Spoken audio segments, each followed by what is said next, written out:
interested to see just how many skills out there that I can combo with, like, I don't know, Impale, for example. Okay.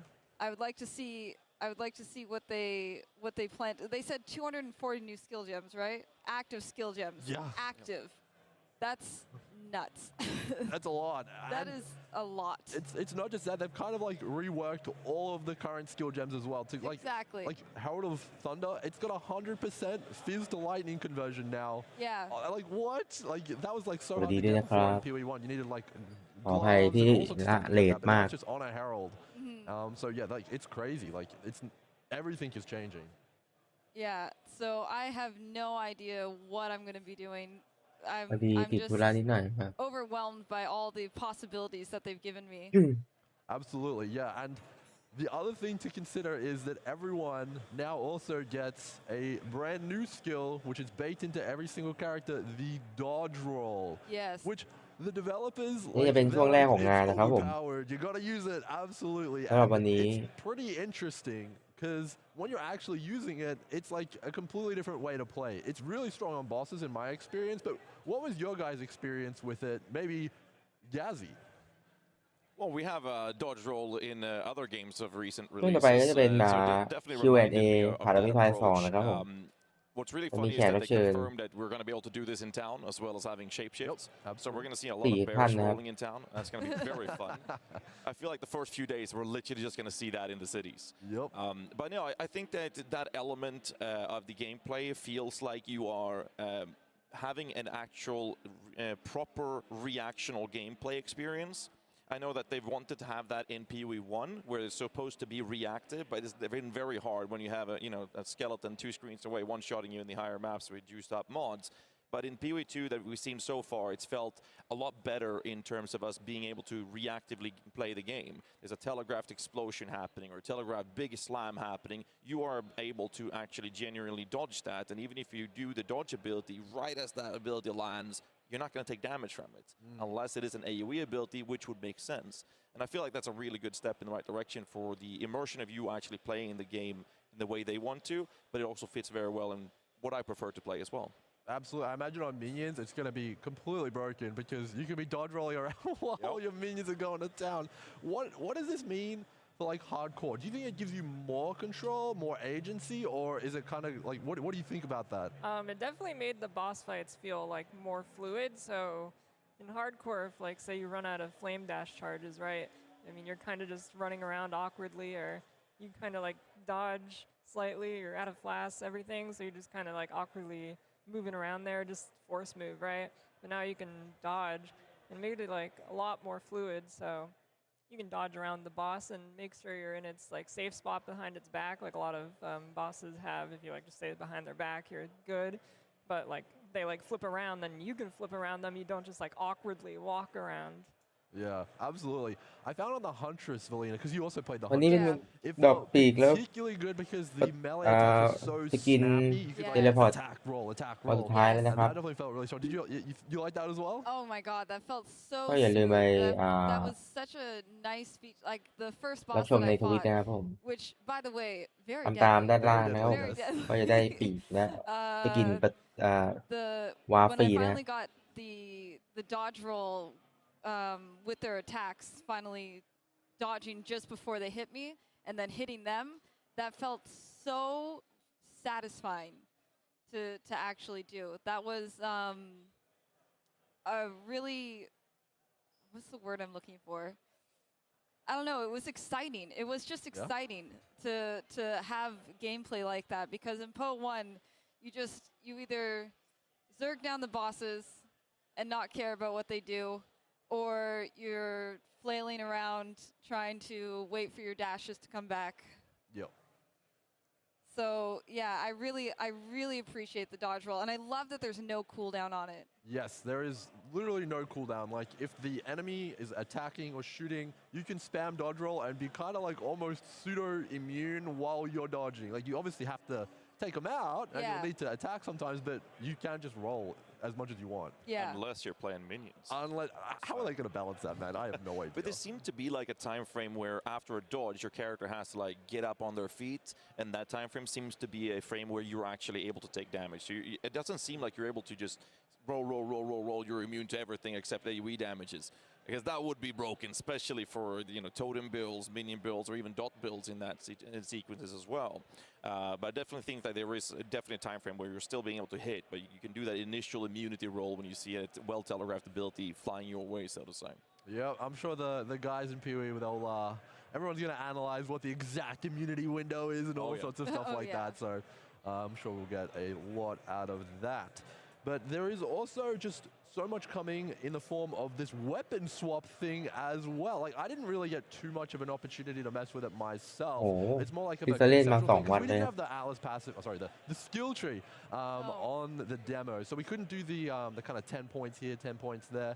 But do you guys actually think that you'll be able to like modify some of your builds just kind of in the PoE1 context with that in mind? Like, would you...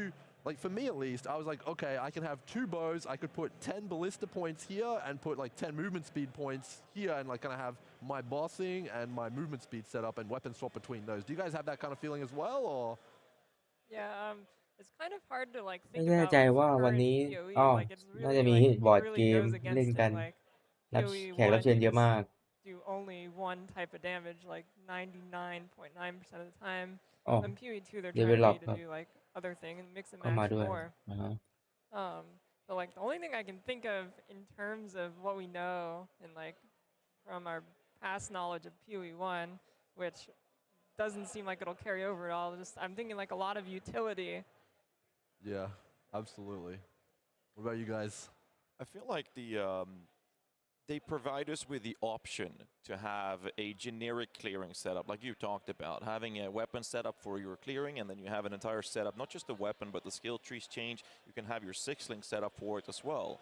And if you look at the builds that was going to use a lot of Rs or minions for that matter as well, you do have that option with the weapon swap and those 10 points to have a more of a focus on your clearing aspect on one end, and then you might even just quickly switch 2 Rs for a boss and then do that and have an optimized setup for the actual sake of bossing or single target boss fights in general.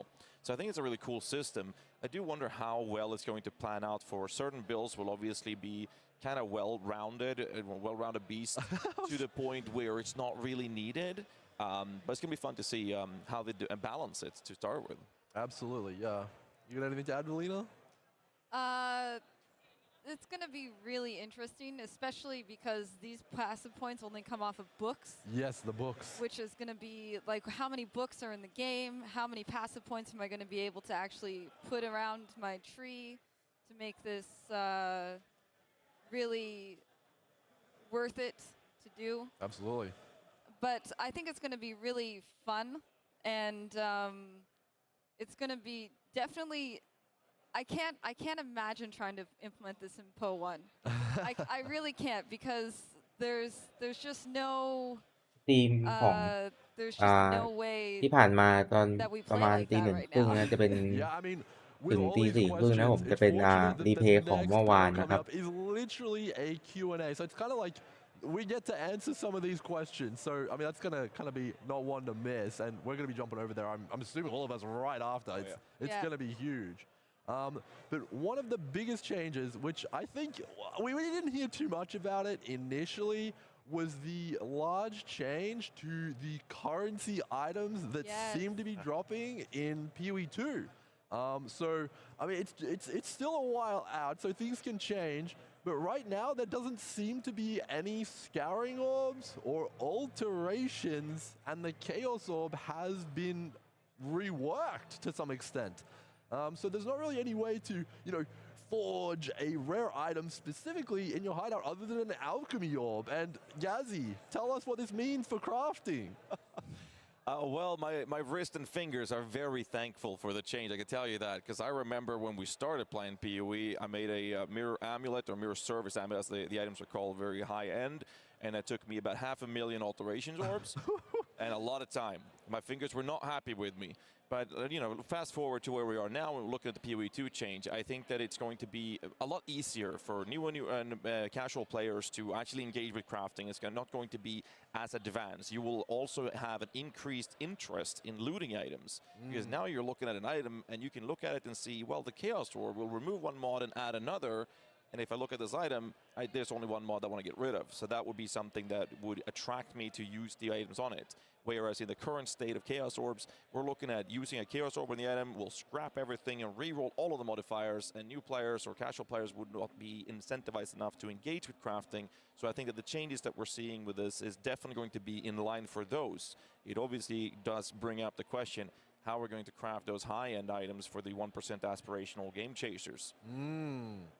What about in solo self-found? I think you dabble in solo self-found, right, Lily? Yeah, I split it between. Bit from A and bit from B, yeah. Yeah. Because I feel like solo self-found is kind of more in tune with the actual like full process, Right. without alterations, without scouring orbs, and we don't know about the lead mechanics yet. What does that do to kind of like the solo self-found progression? Does it like change it a lot? Yeah, it definitely changes it a lot. I mean, the Chaos Orb, I'm wondering if like, I don't think they've mentioned it yet. I don't remember. It seems the new Chaos Orb kind of seems to me like the stuff you'll pick up will be a bit better, and maybe you only want to switch like one thing on it, because what it does is it like changes one thing and then Adds another one. right. Yeah. So I'm wondering if we'll see like better gear pickups, like they mentioned in Exilecon, the first one, and it'll just be picking stuff up will be your main source of getting stuff. Yeah, I mean, absolutely. And my fellow Huntress gamer here, I don't know if you saw it, but there's a new currency, gold. And of course, you can buy items off the vendor, like flasks and stuff like that, Yeah. but there is in fact a gambler in town, and you can use gold to gamble for infinite types of any item you would like. So it's essentially kind of like a Chaos Orb to some extent. You can like buy 10 spears and you could get uniques, rares, magic items. What do you think of that system, Melina? I actually don't mind the new gold system. It's going to be really different. Like just the idea of using gold instead of using a transmute or using an alch or something like that to buy an item is going to be really weird. But I like the idea of there's a basic currency that has no other use but for this gambling. And you get a pretty good amount of it when you first start out. Like I know I couldn't actually gamble with any items, but I could get myself flasks in the first town, so that was really nice. And I like that it's auto pickup. Yeah. Oh my God, the auto pickup of it is so good. Although I think it has a limit of like 5,000, which is a little low, I'm gonna say. currency I mean, yeah, I mean, it's definitely, I mean, they can up that, they can pump those numbers up, absolutely. Yeah. ค่อนข้างโอเค Gazzy, what did you think of the gold? Especially like because you can kind of just like print items with it and it's auto pickup, so it almost feels like it's kind of going to be the new juice that you farm, right? It's like, yeah. There's definitely different aspects of it. I do want to say that I do agree with Valina with the stack size. I want to take it one step further than that and say that it should be on a separate window. Now, I understand we're going to have to feel the weight of it, but it's already an auto pickup. Why would it need to take space in our inventory? Because the way a lot of in-game players, I think, is going to utilize this system is to gamble a lot of it. And 5,000 gold ain't going to cut it. No. So I definitely think people will sell these to make sure that people can buy it. But if we're going to look at it on the basic general idea of the gold system, I think it's a great addition to the game simply because it is locked behind the vendors and you have a new or casual player playing the game and they realize, hey, I have a ring that I used since level 12. I have to upgrade this piece to progress further because I'm struggling on this next boss. They can use their gold and they can specifically say, I want that ring. And then roll a couple rings from the gold gambling and see if they can get a rare one or a magic one that would fit their build. And I think that's a great way to basically not target farm, but you can target acquire the items that you need, that you have on the worst slots for your characters, so you can progress that. And that immersion and level of character progression, I think, is really good on the early stage of the game. But late game, like you mentioned, I think it could definitely be one of those juice things. Pretty sure you already have some plans for buying a lot of gold, or at least theoretically buy a lot of gold, gamble those items that you want to go for, because there's obviously different aspects to it. You can get some uniques that might be high valued. You might be getting those rare items that the high-end crafters wants to use a couple of crafting sources on to get those really big ticket items on as well. I think it's a good system. Absolutely. It's definitely a very new and interesting system. It mixes things up a lot. But I think overall, after playing the demo, my takeaway was that it's definitely got a lot more room to kind of use a lot more player skill. At least that's how it felt. Like on the Sorcerer, you got to use a Frost Wall to make sure the mobs don't get to you and stun you, and all sorts of stuff like that. Overall, do you guys like the combo kind of play style, or did you like kind of like maybe want to go for a more one skill? What was your overall feel with the demo? Just to wrap us up here. Lily, we'll start with you. I really liked how it felt. I think it really makes sense that they split the game because it is just so different in pacing and everything. But I think it felt good. I do like that PoE 1 still will get updates. So when I do want to play the one-button builds and just blast through, I can go play that. And then when I want to do the combos, I can play PoE 2. And I usually always play like two-button builds, so it's really good for me. Yeah, I mean, absolutely. What about you, Valina? I'm a one-button build enjoyer. I'm not going to deny it. So for me, it's going to be it's a learning curve to get through to actually fight these new monsters with this whole new arsenal that I have that I'm not prepared to really use because I'm so used to just attack with this one button. Let's just go. Yep. So it's gonna be different, but I actually enjoyed what I played so far. I found it really engaging, and that's something that I don't necessarily get as much of in the original Path because it's just one button, baby. One button, baby. Hell yeah. What about you, Gazi, to finish us off in a couple minutes here?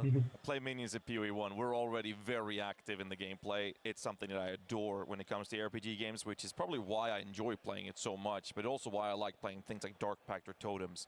So I already have that approach of active gameplay. So having that in a sense of combinations of skills, I do like the fact that there aren't any big cooldowns on the abilities. You can spam them, but the best way to use them is obviously in the correct order, if you will. I also feel like as a min-maxer, the system obviously ended up with this is the best for AoE clearing, such as a sorcerer. To get a quick example of this would be that I would try to gather up a back of enemies, not too many because that was hard. Gather up a back of enemies, and then you would Ice Nova those, and then use your comment. And then if there was a really big guy in there, you would use the staff to get the Unleash on that and just drop down 3 comments on it. And that was mostly enough to clear it. And then for bosses, I tend to use that mana search thing, use the arc on it because that was good damage, frost wall things off, like a utility option, but I didn't feel like I had any big combos for the bigger targets. It was mostly, these are the good 2 abilities I would use for clearing, and this is the 2, maybe 3 that I would use for single target. And I do like it because it does change the gameplay depending on what you're actually facing. So that's something that I really appreciated a lot outside of playing minion builds, to have that in the non-minion builds archetypes. Yeah, I mean, absolutely. I think overall, it's definitely a new game, but it's a blast to play, absolutely. So we really just want to find out more, so we're going to go straight over to the Q&A now, and it's going to be very interesting to see what we see. เป็นช่วงกันไปเป็นช่วง Q&A นะครับ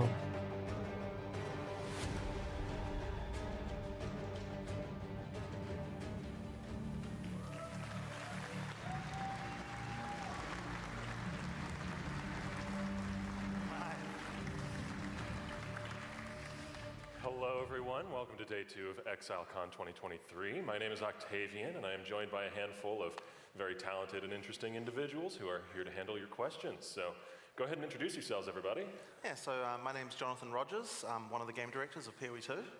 I'm Mark Roberts, one of the other game directors on Path of Exile. The other game director. No, the other. I'm Rishi. I'm one of the game designers on PoE 2. I'm Rory Rackham. I'm the lead game designer working on player skills for PoE 2. And I'm Octavian, I already said that. In a few moments now, we are going to have a QR code appearing behind me. If you want to get some questions into the panel, all you have to do is scan that QR code, and it will lead you to a website that you can submit questions from. It's pretty self-explanatory. We do have a few questions already. Let's start with one that's gotten quite a lot of attention since it was announced is the topic of gold. Will gold become the de facto player currency for trading? So definitely, at least no, but not because we're putting any restrictions on it. It's still tradable between players, but it would be like trading in like Scrolls of Wisdom or something, right? Like you're just not going to do it because it's like, well, you know, there's much bigger currency that's worth more that you can do trading in. So yeah, it's kind of just not really something that not something I believe will happen really at Endgame anyway. Okay, cool. The next question here, with 9 active skill gems, what considerations are being taken for players who might prefer a simpler playstyle? Something like, you know, your RFs and such. There's definitely an opportunity for a player to have a simpler playstyle.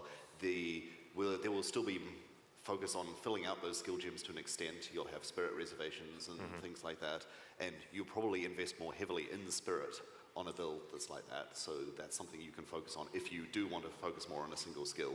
You will be missing out on the opportunity for more damage potentially, but that gives you more opportunity to think about what the monster is. I had a conversation with a designer a couple of weeks ago, and they were like, oh yeah, you know, I just want to be able to attack with 1 or 2 skills. I'll just use this skill and that skill. And okay, but like, you know, if you just added, you know, like armor break here, then you'd be able to do like the X more damage. And oh yeah, well, you know, I guess I'll just add that too, you know, just to get the extra damage boost. And then I'm like, oh, you know, actually, like you could add like this skill, you get a bit more damage again if you combat it with this. And then they're like, oh, you know what, I guess I'd add that too. I might as well just to my build, just because, you know, like, and pretty soon you've walked them through the steps of getting to all 9, and he's got a whole build there. And it's like, you know, basically people, if you balance it right, then people will want to do more things just naturally, and it won't feel like a thing that they don't want to do, because like they'll just realize pretty soon that, oh yeah, it's fun if I use this also, and it's fun if I use that also.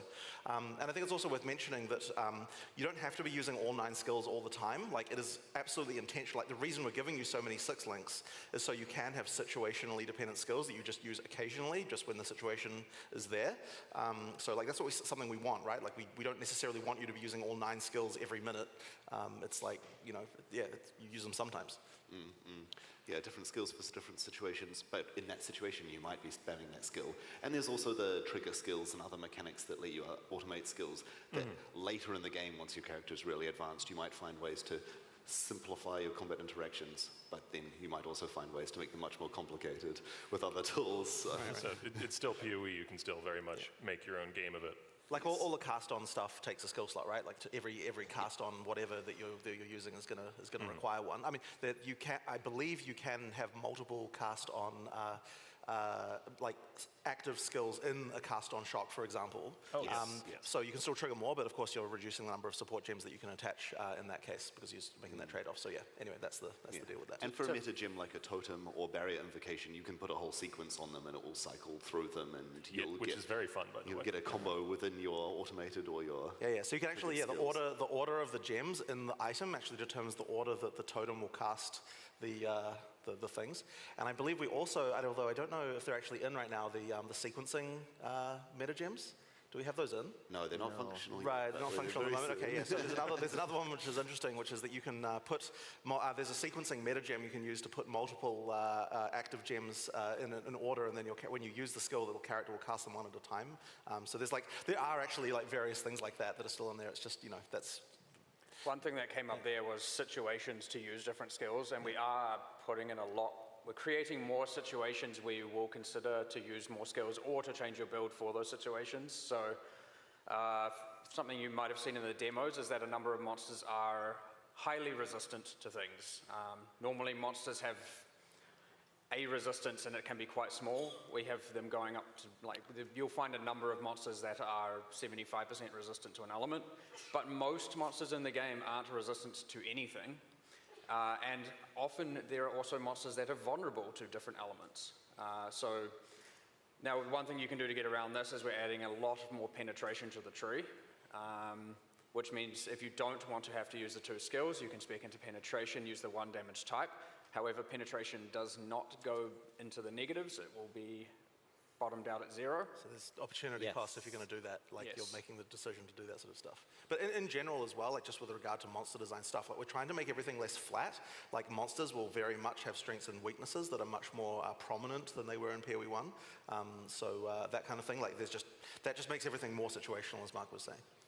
Yeah, I mean, talking about weaknesses, like Mark mentioned, there's resistances in monsters, but there are also vulnerabilities, so you can like adjust your build to take advantage of something. We just didn't want it to just be single target and AoE, and those are your two distinctions. We wanted to have more situations that you're adapting to than just that. But it's also not just those plus resistances either. It's like also like the group size and just like the general. Like there should be many different things, like many factors that that can make a skill good, because that's really what differentiates between different skills. Like when would I use one?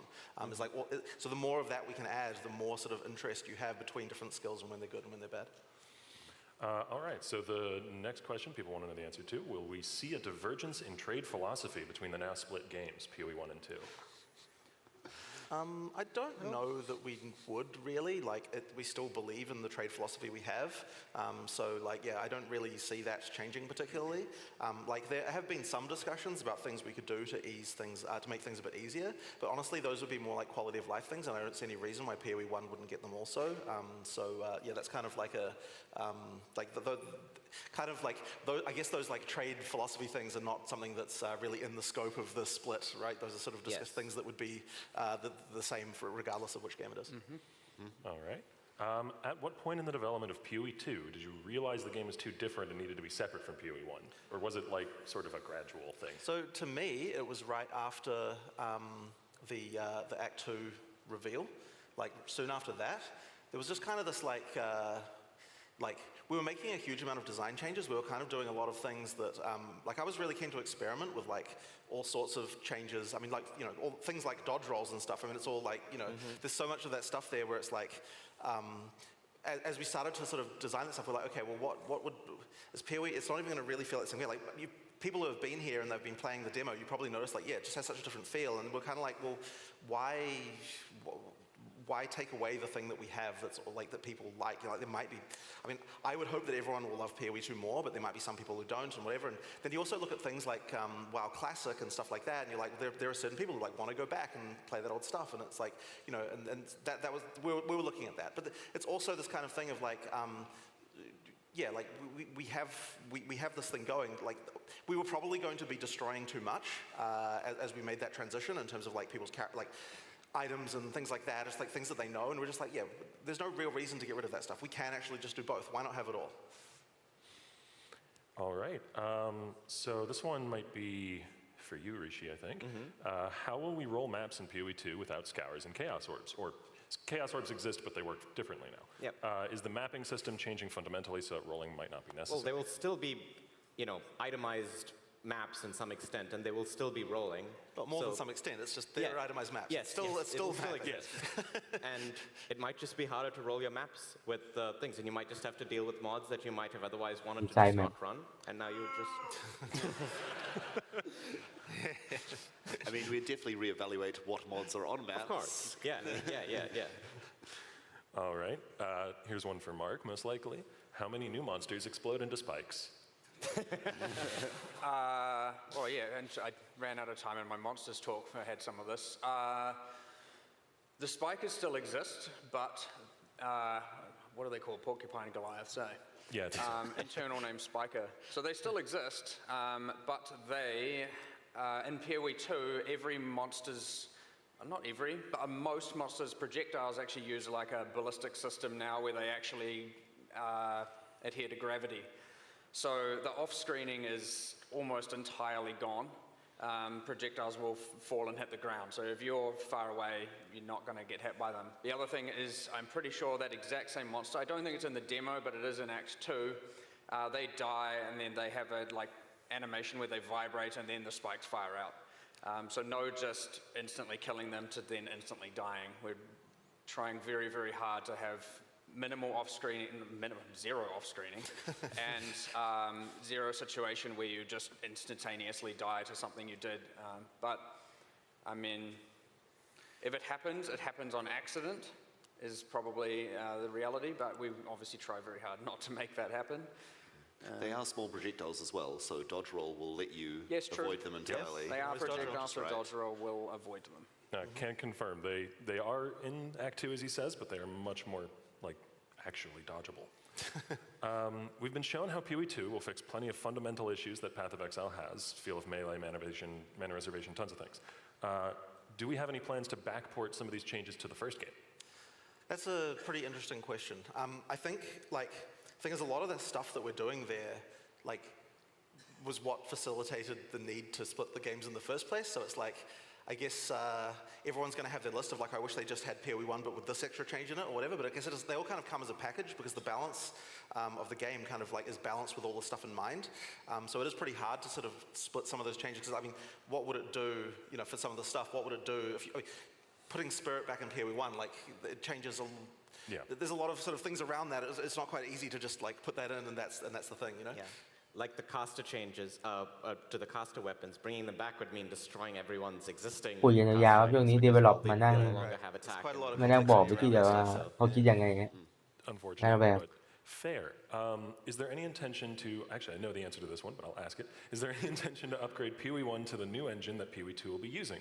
If so, if not, what does this mean for PoE 1 going forward? Yep, so the engines are shared, and the reason that has to happen just as a technical matter is that since the microtransactions are compatible across both, and the VFX team need to be able to make them for both games at the same time, that means that we need to have the engine be shared. So we actually recently deployed an engine patch, which had a lot of PoE 2 changes in it. There's still like a few issues with it that are being sorted out, but that's sort of happening, and we'll continue to upgrade the PoE 1 engine. So it means that like new content for PoE 1 will be able to just use all those new features, and that'll work just fine. Obviously, the main thing though is that all the PoE content is not authored with the engine features in mind, like that's to say the old content. So like that means that you know like all the new stuff we're doing with shaders and everything. I mean, it's not just going to make all the old stuff look good necessarily, but you know basically new stuff can look good. And there's the other problem we've had in PoE 1 as well with regard to PoE 2 asset commingling, which has already been happening a bit with some league stuff, is that it kind of makes the PoE 1 stuff look worse by comparison, which is a bit of a problem. So you have to be a little bit careful there as well. All right, next question here. Will there be a Scion class later down the line in PoE 2? People have noticed that wasn't there. No, we've removed it. Is removed entirely. And yes. Why Big is hole that? in the passive tree. Yes. We realized pretty early on that everyone else had a really distinct theme. We had twice as many classes with all these mechanics to spread out, and the Scion didn't have something that she could focus on specifically in PoE 2. We wanted to spread all that energy elsewhere. There'll probably be more mechanics that let you be a little more diverse, and we wanted it so you can travel further across the tree to do more build combining stuff that the Scion was the one enabling in the first place. Right. It also just makes the tree more interesting to not have the center path like that. So we made that so there's less nodes required, at least that's my understanding, to go around.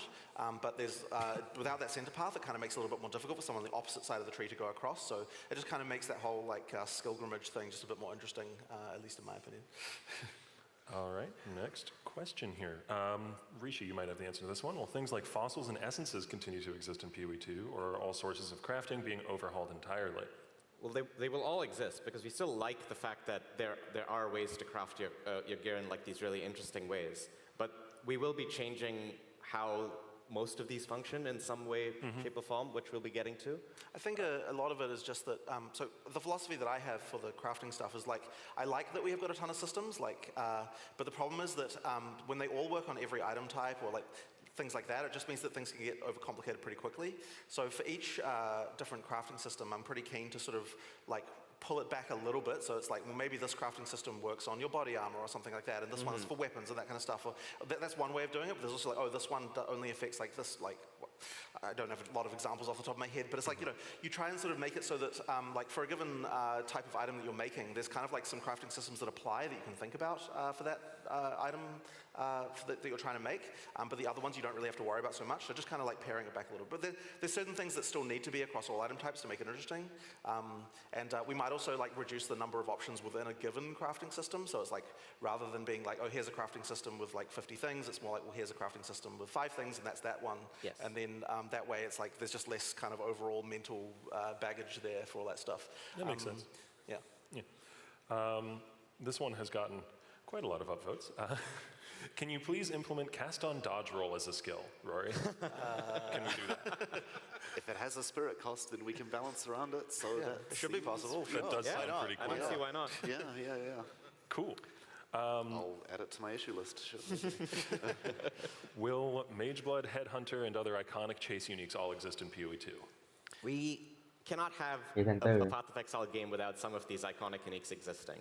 So they will still hopefully be recognizable, but they might have to have a few stats be different just as a result of the mechanics changing from game 1 to game 2. But I mean, can you imagine a Path of Exile game without, say, a Shabs or a Headhunter? You can't, right?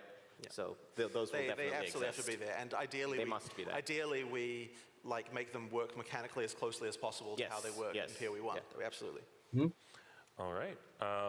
Are the permanent buffs Ah, that are gained well, from yeah, killing I'll do campaign the bow. area bosses, like the I'll +10 go. spirit consumable and such, shared across characters, or do I have to hunt down all of these on ยัง any build I ไม่ level? รู้เหมือนกัน Okay, well, sure. I mean, they're currently just specific to the character. Yeah, they're specific. Yeah, they're specific to the character. It's one of those things you have to do.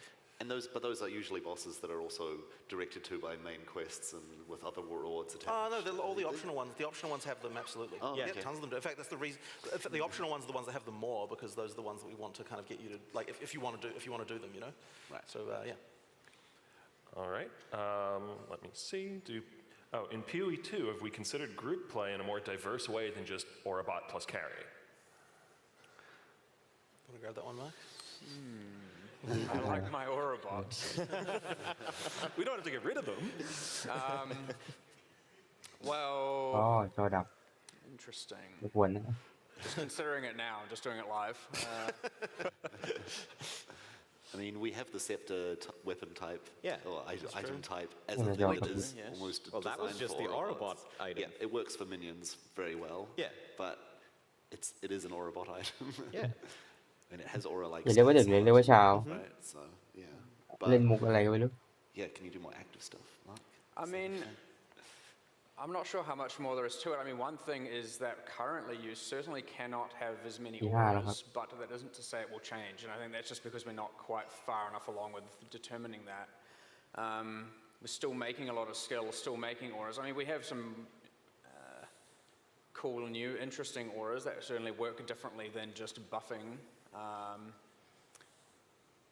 I think Just the other determining thing as whether or well not I is that should this, say what they are. because Spirit is like combined with more things like due to the cast triggers and so on. There's that trade-off between auras and other casts that kind of matter as well. So it kind of like it does like change the calculus a little bit around that stuff. We also have some cool plans for ascendancy classes that do support things that are For sure. outside the for sure. normal Yeah, play yeah, style. For sure, always. Yeah. All right. Next Not question. not the best answer there, but I mean, it's what we got. No, I mean, that's the nature of live questions. Will there be alternative methods to leveling new alternate characters once you've completed the campaign, or sticking with the philosophy of push through the campaign with every character? Well, it's probably one of those things that I know people are going to want to hear, but unfortunately, yeah, like we still believe in the 6 whole โมง push เช้า through ก็ the จะมี campaign โชว์ It's just one of those เทส things that สำหรับสตรีมเมอร์ I don't think that maps will be nearly as meaningful without that campaign push first, and there's just kind of a lot of like there's a it's one of these philosophical things that I just like have always had a bit of trouble with. Like I'm 7 โมงก็ definitely จะมี personally a fan, but I Cloud think Design I'm จะมา interested to hear พู what ด your นะ guys' opinions are on that. เกี่ยวกับเพลงใน I ผ่านเว็บไซต์ definitely 2 like going through the campaign as well. So, I mean, I do agree. I agree also. Yeah.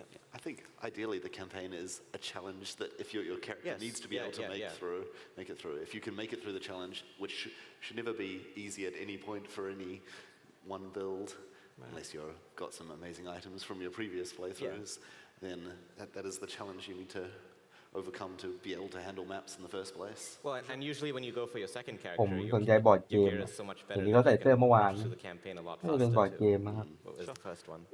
Hopefully you'll die a few times. And I mean, it's also just worth mentioning that we don't like ไม่แน่ใจ any form of cross-league progress at all. Like that's very important that we don't have that.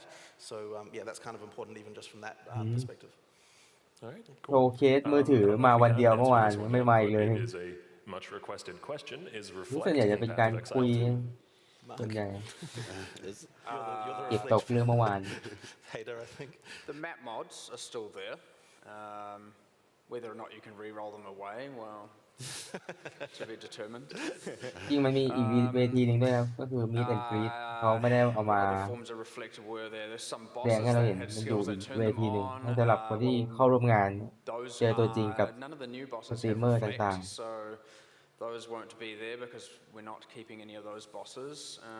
โอ้วันนี้ควีน What other forms? I mean, the reflect just Queen mods on รับ rares. เชิญ I mean, ด้วย we're talking about เห็น things เมื่อวาน like the mods ไม่ได้มา the retaliation mods as ใน we call them.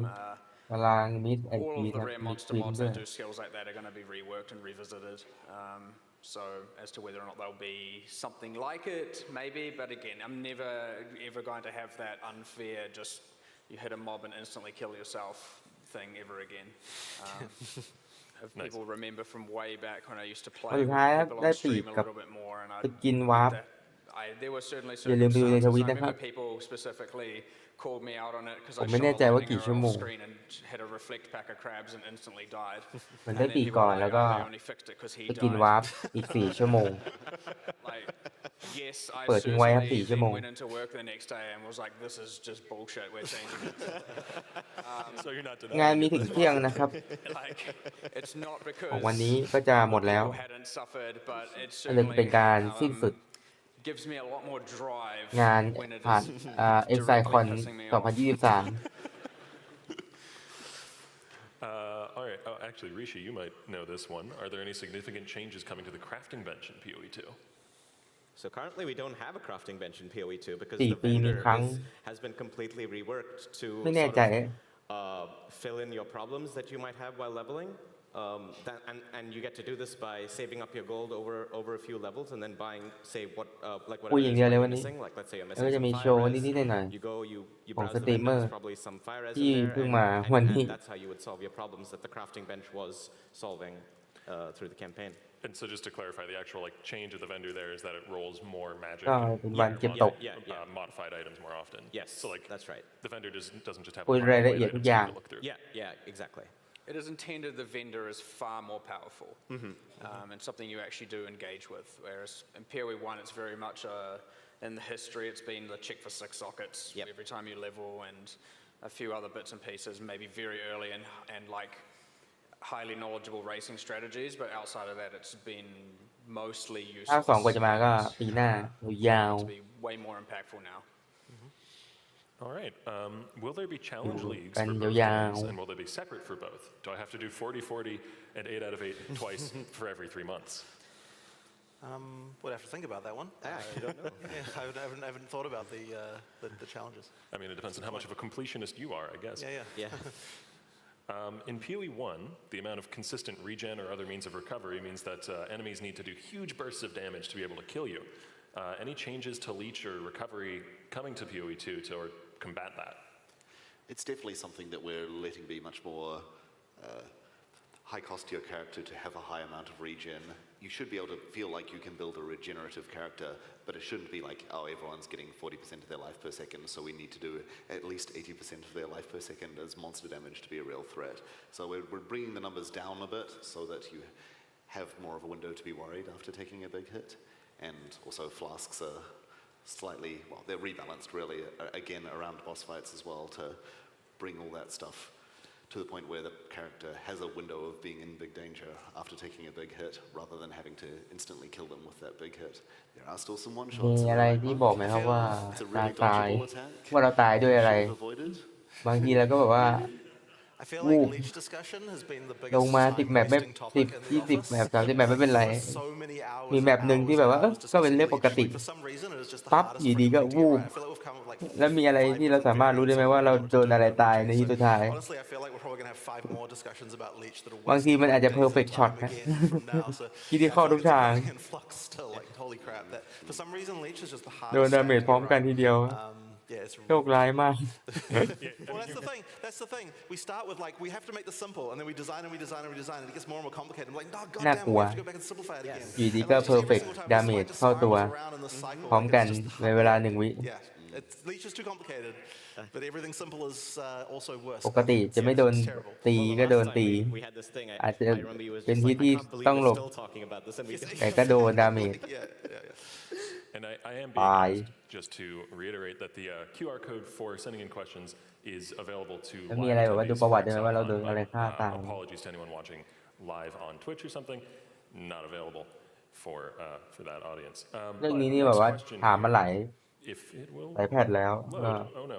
คงจะมีอนาคต Well, we'll ad-lib a question then. The wells that were placed แต่ in ก็ various towns. ยังไม่ทำให้ What is the ผม design จำได้ว่า philosophy ถาม reason ตั้งแต่ behind the 2-3 ปี implementation แล้ว of those over just having หัว flasks ข้อ refill นี้ automatically when you enter town? It's just a feel thing. It just feels nice to have like a, you go back to town, you click on the well. It's really hard to เขาก็ answer. พยายามปรับ It really รอบ is หนึ่ง just แล้ว it feels nice to ให้ do. แบบว่า It's a รู้ little bit of a mind change ว่า when you like first when you มอน first เตอ try ร์ it. แร After ง you've เนี้ done ย it a มี couple times, oh yeah, it makes บรรทัด sense. อะไรบ้าง Yay, the questions are back. Any word on a death recap? It's not เพื่อที่ว่า official ตอนตาย against, ปั๊บ it's just a เราเอาเมาส์ thing ชี้ to เงี้ยว่า to โดย just มอน give เตอ it ร์แร priority, ตัวไหน but ฆ่า like it's something that we ว่ามัน might มี get บรร to ทัด on อะไร Monday, บ้าง but yeah, it's not kind of busy. นั่นช่วงที่ผมว่าจำได้นะ ที่เรื่องที่เขาถกกันว่ามีมีแบบว่าประวัติดูได้ไหมว่าเราโดนดาเมจอะไรตาย Then again, just look, I know how it is. Sometimes you're just dead, and you're like, okay, I died. I don't know what happened, and we want to make the visual clarity of PoE 2 will certainly be a lot better, and hopefully it will result in just less randomly imploding. Right. All right. On the topic of Druid, we've seen some footage in the trailer of bear form, and it's been mentioned a few times, but are there any other wild forms that it can transform into? Wolf and bear are the only ones that we've announced so far. All right. But yeah, we'll see. We'll see. Yeah, Cool. I've got some tough. It's quite a lot of ones to convince animation work people for of. each one, so. Back to itemization. Do rares drop with good rolls now? Well, we have looked at the mod pools of every single item and changed them. You know, that includes what mods roll on what items, their weightings, a bunch of things. So I'm not going to say that, you know, every single time you find a rare, it's just going to be a good one, but we have changed the mod pools such that they make, I suppose, a better sense for the new game. That is useful to know, but I think maybe the question was driving at the like well-rolled thing that Heist had at one point where it was like lucky rolls. Those. Well, no, that would not be, no. But there is some stuff, well, maybe it's a little bit in the weeds, but there's some stuff to do with the way that rarity affects things that's a little bit more, it's probably a bit too complicated to get into, but rarity affects things a little bit differently than how it used to. And, you know, we're intending to use less quantity on things and use rarity instead, and therefore we had to make it so that rarity can, for example, make it so you get more high-tier currency rather than requiring quantity to get that. So basically, like, the intention is that rarity, like more rarity should feel like you're getting more valuable stuff and you don't have to use quantity to be able to get more currency and that sort of thing. So there's just some changes around that are a bit more subtle too. We've also removed the currency drop penalty on bosses, which I don't know if people know exists, but that was, if anyone has done, I've seen it posted before of when you kill bosses, you rarely get currency items, and now the best way to get high-tier currency is from bosses. Yes. Because of the rarity bonus thing and rarity affecting it. Yeah. Nice. Fun fact also about mods on items and how good they are. Light radius now extends your mini-map reveal range as you run around. I didn't expect applause for light radius. But cool. All right. We may not have a definitive answer to this, yes. In fact, I know we don't, but it's a much requested question. How long do you expect the PoE 2 campaign to take for an experienced Path of Exile player? I honestly have no idea. Like I figured that would be the answer, but there were a lot of people. When we finish it, I'll let you know. But yeah, like it'll be, well, yeah, I really don't know. ยังไม่มีความ This is คิ an ดเรื่อง interesting นั้นเลย question. Is the intent to have a shared endgame story or a shared story between the two games in general? We were intending that เรื่อง before. สตอรี่ทั้งสองเกม I mean, okay, it's shared in the sense that it's still one coherent timeline, but it's the end game is now separate from PoE 1 and 2 story-wise, so therefore they'll have separate stories for that. ใช่ครับผม Okay, cool. เกม Are there any problem ภา monster คแรกและ mechanics ภาค that สอง exist จะ in แย PoE ก 1 กัน that นะฮะ you're just really happy to be able to get away from and splitting PoE 2 to a new game? แต่ของแคสบางอย่างก็ใช้ร่วมกันหรือางอย่างที่แบบว่าเจาะ Well, จง it's a อ little ย่าง bit เช่น subjective as to what ของ mods people หลีกที่แล้วที่มาขายสัตว์เลี้ยงที่เป็นหมีใช่ไหมครับที่มันลงเหมืองเป็นสกินนะ revamped all the monster mods yet, so that ภาคสองก็น่าจะยังไม่มีลงเหมืองก็น่าจะยังใช้ไม่ได้ I'd say แต่น่าจะเดิน mostly ตามได้อย่างเดียว relatively happy with how a lot of the mods are now, but อย่างเงี้ย ของ there'll เฉ be พาะ new ones, there'll be different ones. So no good answer on that one yet, just because we haven't really gotten around to doing it. Yeah, I think and currently in the demo we just have the same rare ไป mod กิน slots พวก that we have in อะไร the นะ one, just because เมดบัต we haven't มี really ฮันเตอร์ We เงี้ย disabled a handful of them just because they were visually not up to the standard of the. I mean, even some of the ones that are in there kind of aren't, but at least we disabled all the shit that was really broken. Yeah. But yeah, we still need to get to the rare mods for monsters. All right. Any considerations for hand or wrist strain coming from things like opening div cards, crafting items, sorting your stash? Sorry, what was the start of that? Any considerations for improving the situation around hand and wrist strain in Path of Exile? Wrist strain, okay. So like opening 1,000 stack decks or spamming well, I mean, there are 1,000 certain fusings. things now that don't require, like for example, you don't have to do the like chromatic like grind anymore, or the fusing grind and things like that. Like those sort of things we've gotten away from the need to like to just like spam something a lot, like a huge number of times in order to get something mostly. Like I don't think there's much of that left anymore. So like that kind of stuff at least is gone. But yeah, like I mean, yeah, I don't know if there's anything else in particular beyond those that would be needed to be addressed. Yeah, I mean, so just a lot of individual cases that have been Right, there's a lot of individual cases, exactly. I mean, in general, we're trying to avoid the need for, like just I mean, the whole like spam a bunch of fusings thing is kind of fun, I guess, but it's kind of whatever. Yeah. People don't need to do it anymore. All right. What's the plan around bringing League content that's already been released in PoE1 through to PoE2? It's complicated. The answer is dependent on each league and the exact specifics of it. But ultimately, we don't want anything in the game that looks bad. So therefore, there has to be like an amount of work that has to go into each one to make it look good. It won't necessarily be exactly the same as it is in PoE1, like each thing. Like we want like as much as possible for the stuff to be there, but it's going to require a lot of balance work and other stuff to happen. So yeah, there's just a lot to do there basically. But yeah, it's case by case. Yeah. From the as we do it as we port them over, so to speak, reintroduce them, modernize the art, like it's certainly going to be the case that at least from the monsters and bosses perspectives, we're going to give them a full fresh coat of paint while keeping what they were at heart. And it's also likely that not all of the league stuff will be in for the closed beta. Like there'll probably be quite a lot of it introduced during the closed beta period, just for time reasons. Yeah. Makes sense. Next question. Path of Exile 2 is still free to play, right? Of course. Yes. Of course. Good. This is a fairly broad question, but it's gotten a lot of traction. Will PoE2 be a lot slower than PoE1? Well, I mean, it's not the goal to make it slower, but ultimately we want to make it so that like fights with bosses are more engaging and fun and like that kind of thing. So it's just like really important. Like it's likely that the 95th percentile of speed will be a bit slower, and that's just once again to make it actually so that things are like can actually make sense in boss fights and once again be engaging. But like there's still kind of ridiculous shit. I mean, like, you know, we like our like, you know, crazy trigger gems and like things that, you know, you saw the triple cast unleash and all that sort of stuff. Like there's just all that stuff sort of going on. So by end game it will definitely be there's a lot of shit going on that you can do. But yes, it's not going to be quite the level of ridiculousness that PoE1 does. I'm almost certain. We kind of like it's not entirely like 100% done, like how the balance is at endgame.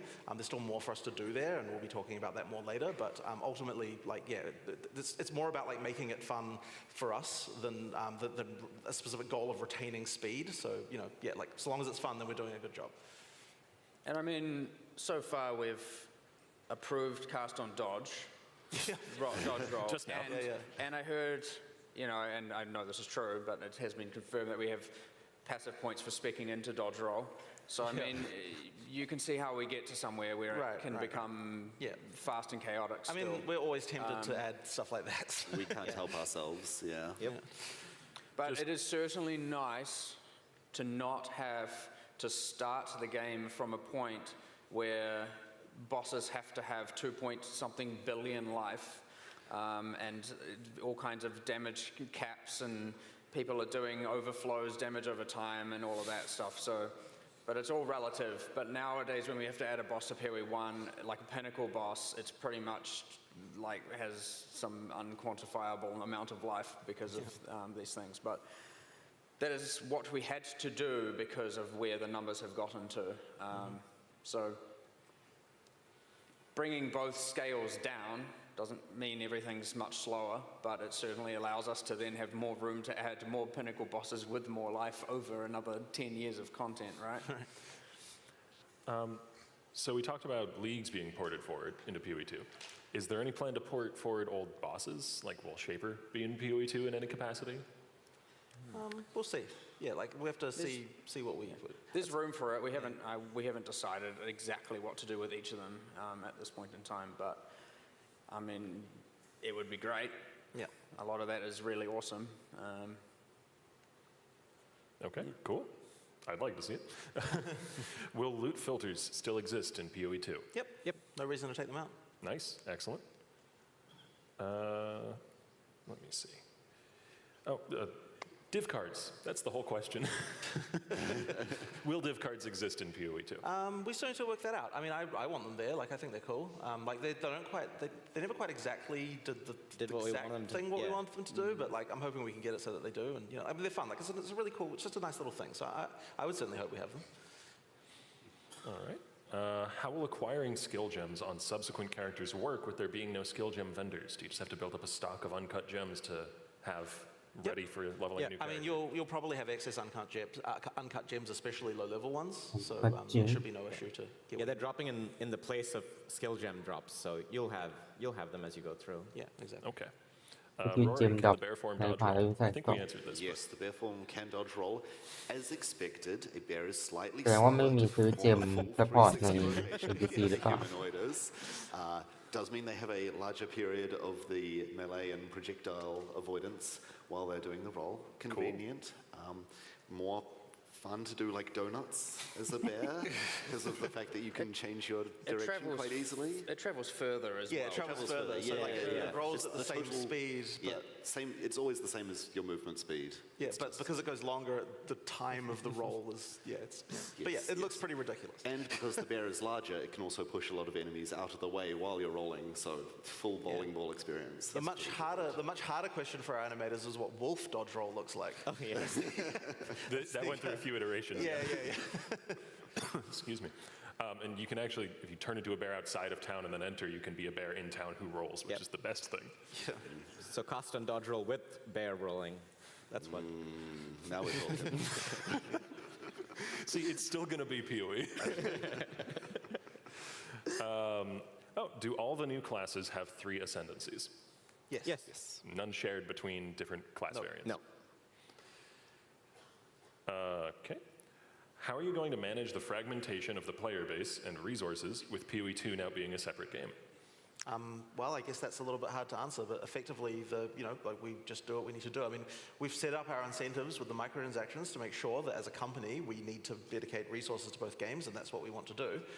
But effectively, like there will be some content sharing, I'm sure, just like not necessarily like, oh, we made this boss and here we put it in both games, but more like, hey, this model is useful. If we make a few changes, we can make something look different. I mean, we've already even been doing that. There's been stuff from PoE 2 that's come into PoE 1 already. You probably wouldn't even recognize it because, like that's easy. This fundamental stuff you can then just change a little bit and then you're good.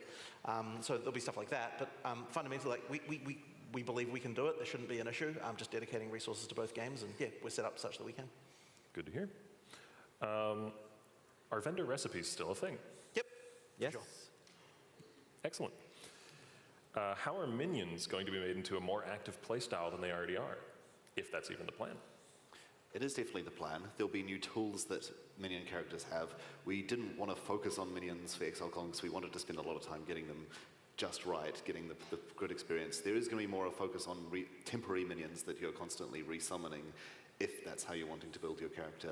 But also the fact is that you can also have a large number of passive minions thanks to the spirit system. เขาไม่ได้โชว์เคสเรื่องซัมมอนเนอร์ There's some cool stuff we're doing as well, like Ray's Spectre is now more of a capture a corpse. Yeah, it's the and Pokeball stick gem. it in a เรื่อง gem. ซัมมอน So you capture a น่าส monster น with ใจ you get this thing and then you capture a monster and then that gem is now that monster forevermore. So then you can use it. It's really cool.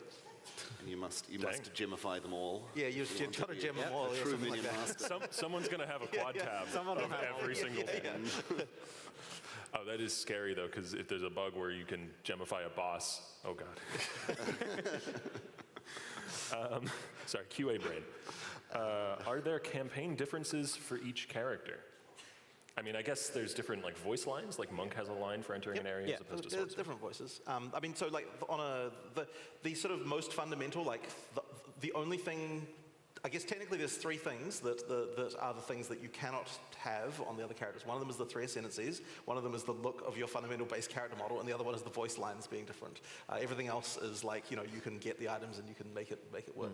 So yeah, basically that's the thing. I mean, the gameplay one is obviously the ascendancy classes. That's the big difference between the classes. I do, and this is from someone who, you know, it's not like lore's been my #1 priority starting from a player perspective, but I do enjoy it and I am into it. But seeing the characters and how they react verbally to the world has been real interesting. And so you have the sorceress who's of a Mariketh background, and then when she's in Act 2, she's commenting a lot more about what's going on, and it feels way more personal.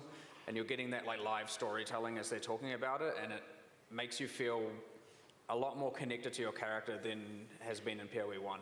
There's also just nice little touches, like we've got recorded specific voice lines for engaging specific monster types and things like that, and like, that's pretty cool. There's like how, you know, we sort of think like, oh, how does this character feel about this type of monster and this kind of thing. So yeah, it's quite nice. Yeah, it's real cool. I don't know who was captured in the gameplay demo, but the sorceress will shout at the robots and say, "Foul automaton." Yeah, exactly. She hates robots for some reason. Rory, is the passive tree as dense as it is in PoE 1? Yes, we don't have masteries in the way that they are in PoE 1, but there is more passives in total, I believe. เขาไม่ได้โชว์เคสซัมมอนเลย Maybe not if you cut out the sign. I'll have to do the math. ยังไม่เสร็จ There's a lot more going on in the passive tree in terms of different forms of things that you can customize your character with, focusing specifically on taking out enemies on low life and potentially putting them in that situation more easily. So there's more variety for what's on the tree, and because of that, there's more options for what you can be taking in any one character. We have far fewer, say, weapon-specific clusters. There's only one main cluster that is focused on axes, so you're focusing more on general melee mechanics, which also means that it's slightly more convenient with the weapon swap system as well. Yep. Oh, sorry. Are there any major archetypes, such as traps, brands, slams, etc., that are being done away with in PoE 2? Brands, I think, are brands are sort of merged with totems, really. Yeah, I don't think any of the kind of like it's really the merge. โทเทม I don't know if this means you can stick a totem on a monster yet, but that's what support ยังไม่เห็นโทเทมเลย It means that. We've kind of เอาไปด้วยปะ unified เนี่ย traps and mines. Yeah, that's important. So yeah, the way that works, I suppose you probably explained it in the item store. Basically, yeah, like we've got a trap It's just the base type that determines whether it's a trap or So a then mine. any skill could be a trap or a mine depending on the base type you're using. But all your favorite trap or your favorite mine skills are probably going to Trap. exist if they can exist in You PoE 2. mine. Just Now you choose whether they're a trap or a mine, right? Okay. How will ascendancies be unlocked in PoE 2? Well, we haven't announced specifically the way, but we have in each of the first three acts. Two, three, four. 2, 3, 4. So for acts 2 to 4, there's a thing specific for that act that you will do for ascending. อย่าเริ่มเล่น and 4 we'll X announce what those are later. Cool. It's not the labyrinth. It's not the labyrinth. ตอนนี้ Confirmed, at least not labyrinth. What do utility flasks look like in PoE 2? So utility flasks are generally going to be more reactive to things. Like for example, the flask might say, you become immune to burning if you use it while you're burning, which is similar to some of the mods that appear on flasks. So that is what the utility flask itself is going to do. So it's no longer just, you know, flask piano, you have your buffs up kind of all the time. It's more of a, when something happens to you, you then use the flask in response to that. All right. We also have effectively a guard flask. Yes, that is taking the place of guard skills in most ways. And there is your emergency, I'm about to take a lot of damage button. And I suppose that one is proactive, but it's like a short burst of like a shield where the guard flask absorbs a percentage of the damage that is happening to you.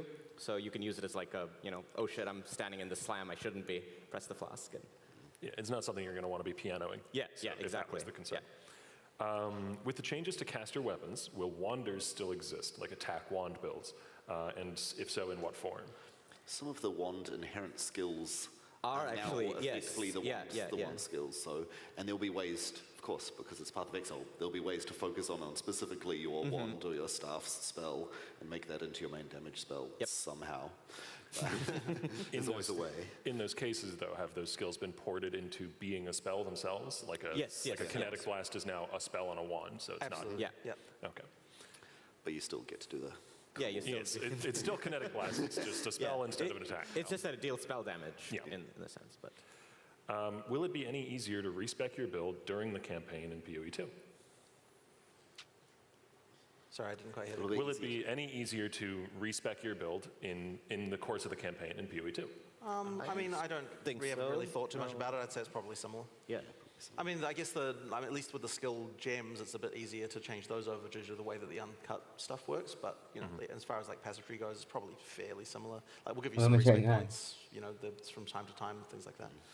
You could always save some of your split passives to try out something, but then, then you need to respec them afterwards. Yes. All right. This is the most upvoted question I've seen ever on this, is will there be fishing in PoE 2? Well, is there even fishing in PoE 1? I'm not already to say. What? Wait, did you not hear? No. Okay, don't worry about it. What is fishing? Yeah. So we don't have, it must be a non-New Zealand thing. I'll explain it to you backstage later. Since the sockets are now moving to the skill gems themselves, will we know the number of sockets an uncut gem will give us on the gem it's generating, or will we only see those after we've cut it? So every gem gets 2 supports as a starting point, and then you use Jeweler's Orbs to increase it by 1. There's 3, there are specific, like it's a lesser and a normal and a greater Jewelers. I don't remember the exact names, but there's 3 tiers of Jewelers basically, and then that takes you from 2 up to 5 sockets, which is equivalent to a 6-link. So effectively, like that's, you know, like they don't drop with more, they don't need to. And you should have, it's likely that by the time you're getting later on, you'll probably have just a stack of the lesser Jeweler's Orbs so that you can increase it immediately as soon as you get it. I can't recall if we've locked in whether they start with specific colors when you first cut them. Or if they did, you would see what they would be before you would cut Yeah, it. Yeah. But I believe it was locked in per skill. I believe that's what we had in the last discussion. But the thing is, they're easy to change now with the way that chromatics work. So like that's just easy to do. I think as it currently stands, it generates random colors, and I know that because I was very worried it was going to generate colors that I couldn't use in the demo. But I believe that the intent is that it's a fixed per skill as a starting point, and then later on you can change them. A lot of these are repeats. Are channeling skills like Divine Eye are coming to PoE 2?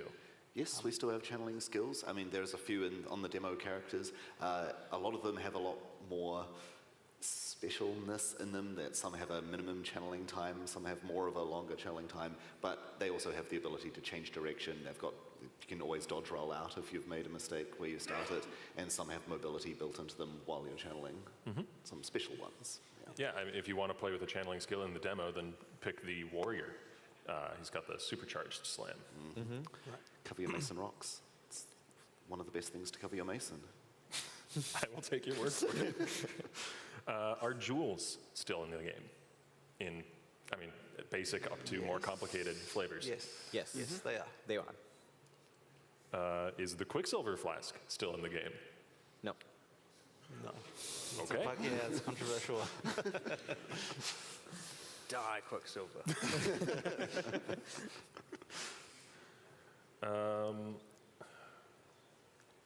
We kind of touched on this earlier, but just to clarify, Magic Find in PoE 2 will still be a thing, yes? Of course. Yes. Because we talked about And rare. it'll be better than before. It'll help you find more currency now. Yeah. And also more gold. And also more gold. So you can gamble more. What is the overall, this is a big question, but touch on it a bit. What is the overall design philosophy for mana costs and mana sustain in PoE 2? I mean, I guess it would be hard to quantify easily, but now that you have a mana pool, because you're not reserving all the mana, like it means we can actually have some design here in terms of like some skills costing more and some costing less and that kind of stuff. So, you know, like, yeah, that's just a thing now. But yeah, like obviously, like you need to be able to build your character such that you can sustain yourself. Like you're going to need to get some mana regen and nodes and things like that. But also, like I would hope that mana flasks are a thing. You can actually use to make sustain a thing. There's things like that will happen. But I mean, once again, it's sort of hard to quantify. It really comes down to sort of just playing and finding out what feels right. Rory, you have the answer to this one. How does charge generation work in PoE 2, and are there any differences with charges, power, frenzy, endurance? So charges no longer give inherent stat bonuses. They are there almost entirely as a thing to then spend on a very, very powerful effect. So the skills that were gaining charges, we started off with designing ones that were just every time you hit an enemy, gain a charge, but moved on to more of a design of when you see a situation open up where you can gain a charge, you should use this skill to gain a charge, to take advantage of the situation, and then you can unleash something incredibly devastating. The bonuses that skills that spend charges get are huge, and the support gems that cause the skill to consume charges will also give a huge damage bonus to that skill at the cost of preventing that skill being able to gain charges anymore. So while a skill is being used that spends charges, it can't gain charges, so you always have to be spending an effort to gain them rather than just expecting to be at full charges and being able to spend them at will. It's a real build-defining thing. An investment in charges is about you're focusing on the charge gainers and the charge spenders as part of your build. Right. But it's not something we'd expect every character to be engaging with necessarily. It's just like some characters are going to be doing that kind of thing, others not. If you don't enjoy the playstyle, the monk's all got quite a few skills about power charges, but he's got quite a lot of skills that aren't about power charges as well, if you just don't want to engage with that mechanic. It's no longer like a checkbox you have to get on every character. Get frenzy charges, get power charges. And a lot of the charge spenders as well are perfectly good skills if you never touch the charge mechanic as well. You can still use Falling Thunder for its AoE, and you can still use Flicker Strike to close in on enemies. In fact, Flicker Strike has no cooldown anymore, so if you somehow get crazy amounts of attack speed, then where there's a will, there's a way. And we have time for one more question here, so let's make it a good one, if I can find one here. One more. We'll end on a party play one. Are item drops in PoE 2 instanced or shared with party members? I imagine it's the same method as PoE 1? Same as PoE 1. Yep. Though we should play free for and steal things from each other. That was a quick one, so we actually do have time for one more. What system or item, this is a big one, were you most excited about being able to design into PoE 2 that you couldn't fit into PoE 1? Ooh, I've wanted to get Spirit in PoE 1 for years, and then when I pitched it for Jonathan for PoE 2, I was like, yes, finally, it's Spirit's time. I mean, for me, it's just all about the melee combat improvements. I'm just like a huge fan of actually making sure the action combat feels good. So like, it's just all about those really fine details of just, like all the stuff around dodge cancel and like all of the, just like making sure you never lose control of your character and like the cancel windows for anti-melee, all those really fine details. That's really kind of what makes me happy.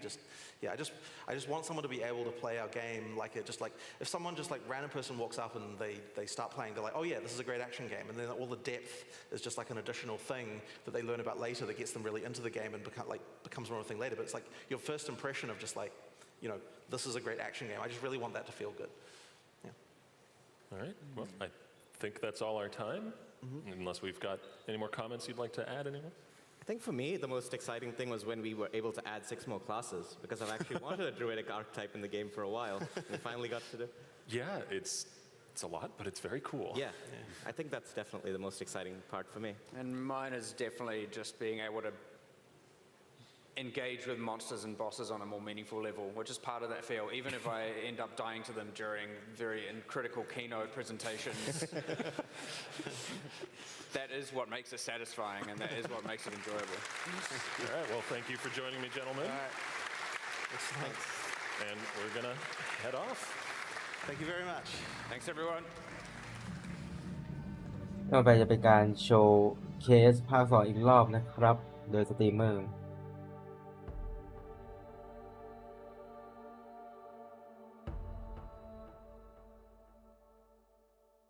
ฮิปปาริน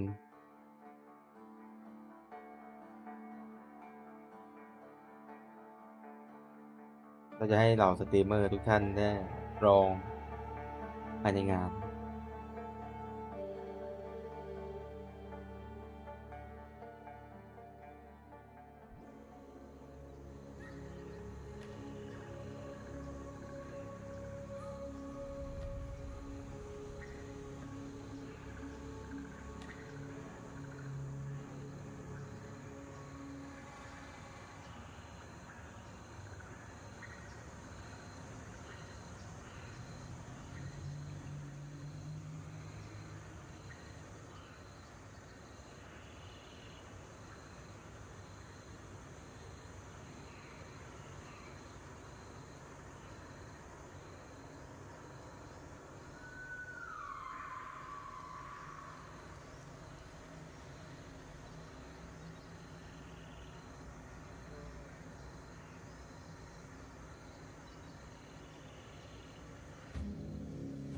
น่าจะเป็นบรรยากาศของเมื่อวาน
มาแล้วครับผมสตรีมเมอร์ Hey guys, how's it going? Kriparian here. It's going to be my play session here for Path of Exile 2. It is one that I have not a lot of hands-on experience with. I did play Path of Exile 2, the first thing that they had in the last Exilecon many years back, but that was still one. It was part of the Path of Exile 1 client, I guess we're calling it. So I haven't played this at all, even though it's the second day of Exilecon. I've been busy. I had maybe a small chance to play at the end of the day yesterday, and Rania kind of held me back. It's like, oh no, that would tarnish the experience of your first playthrough. So yes, absolutely, she was right. And we are going to check it out here. I actually really wanted to try the Huntress, because the Huntress is kind of like the first intro that I saw to Path of Exile 2, so I was quite interested to get my hands and try it. So now I finally get to do that. And normally when I play, a lot of the keybinds are quite different than the ones that I'm sure are default here. Inventory, yeah. So this might be a little bit of a different experience. The seed has certainly passed. Okay, sure.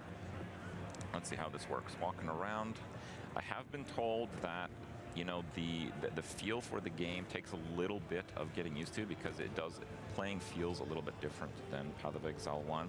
And I've also been told that generally the hardest characters to complete their kind of 45-minute campaign run or so. Daughters of the Sand. You are seeking. We're getting quests here. Defeat the Sun Clan Hyenas. Sure. If I can help them.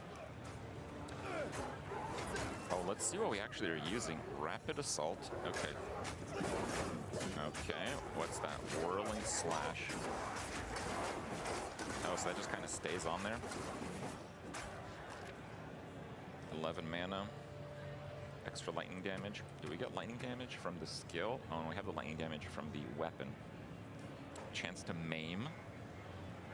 And we have chance to deflect. Oh, I was reading Reddit about this. I think deflect is kind of like spell suppression, but for non-spell hits, for melee, I guess. I guess that would be it. Whirling Slash, perform a circular slash. Okay. It seems to last a couple seconds. Leaving the area unleashes a swirling storm. Oh, I see. So it's like an area hit. And then if I leave it, blows up. Got it. Okay. Let's see how much damage that does roughly.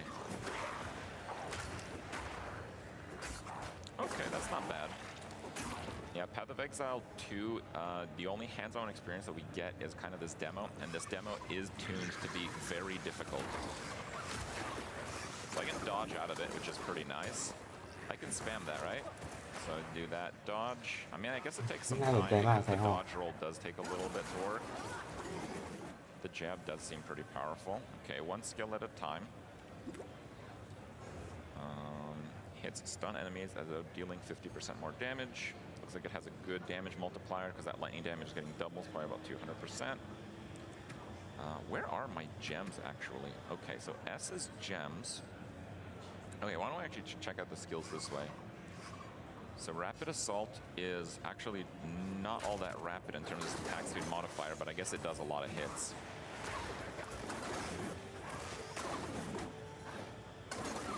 It does seem to do quite a bit of damage though. Final Strike does 288. Oh, I see. I see. That's why it has that. So that's pretty good actually. The Whirling Slash, slowing enemies and blinding them in its area. Oh, I see. So you're going to get that accuracy bonus. Might be good to use for the damage, but at least per stage. Oh, I see. Using an attack in the storm as one stage, the maximum of 3 stages. So you want to put this up, do some combat in it, and then run out. But that's a little bit counterintuitive because usually you want to open up with AoE to get rid of the weaker monsters in the area. ยูให้บอกว่าสตาร์ทมา9สกิล I like that. ยูสวยโห Okay, what does that do? Stab the ground, causing multiple spears. ชั่วโมงนี้คือให้เขาเลยครับ To burst dot out of the ground. Okay. Spears remain for the duration or explode when enemies touch them. Requires a spear. Increase effective maim. Now in PoE 1, maim increases physical damage dealt to the target. I'm hoping that's still the same. Herald of Thunder grants a buff. Oh, so we should probably get that หรือ going. ไม่ก็เหมือนกับเลเวลไปเรื่อยๆแล้วประมาณว่าสล็อต Oh, that's all my ส spirit. กิลก็จะโผล่ขึ้นมาให้ใช้ เดานะผมไม่แน่ใจ Physical to lightning. Interesting. Is that all of my skills? No, that's just the damage from the Herald of Thunder. You don't want to take things for granted. I mean, I haven't never played before. Killing shocked enemies is kind of the same. Okay, that's good. I actually quite like the heralds in the regular game. Storm Spear converts physical lightning, 6 extra projectiles. Spears cannot split. Okay. Modifiers the number of projectiles instead applied to the maximum number of lightning bolts fired. That is slow. Okay. That's quite a wind-up time. when it hits an enemy, it bursts firing bolts of lightning at multiple other enemies. That seems very nice. And we have puncture. Do we have puncture? Oh, that's the cue. Okay. Lunge forward, melee damage, more powerful, requires a spear, causes bleeding, 200% more damage based on the distance traveled, hits stun as though dealing 50% more. That's probably really good for single target. And impale, jump back from the target, dealing melee damage and attempting to immobilize them cannot be performed without targeting an enemy. Immobilize as though dealing more damage. I guess the immobilize effect is based on the damage. A lot of the effects seem to be based on the damage. Let's just try some of the skills here. So puncture. สตันเลยเหรอโอ้ Okay, beating well, it still died in one hit. That's pretty good. ว้าว Let's see how these work. Is that like getting hit? Oh, I see. Yeah. So as อ๋อ it's walking towards me, it's getting hit. เดินเข้ามา Spears. โดน It's อ๋อ not a lot of damage, อ but อก it does add up. For one attack, it probably adds up to quite a lot. แต่ว่ามันต้องมีบิวแบบว่าระเบิดหอกลงพื้นได้ระเบิดโปรเจกต์ไทล์เหมือน Storm เบ Spear ส does ฟอร์ quite เบ a ส bit บาร์ like that. Okay. บิวอย่างเก่าอะครับ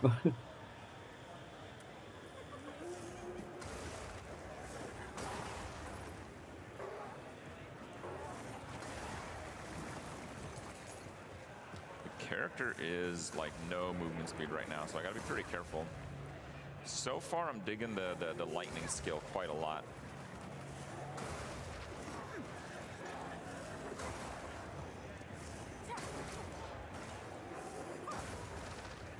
All right, I'll just keep using that for now. Once we get to harder targets, I'll probably try to mix it up a little bit. But normally these playthroughs are about 45 minutes. You can play above 45 minutes. It like logs you up, but you can log back in if you really want to play some more.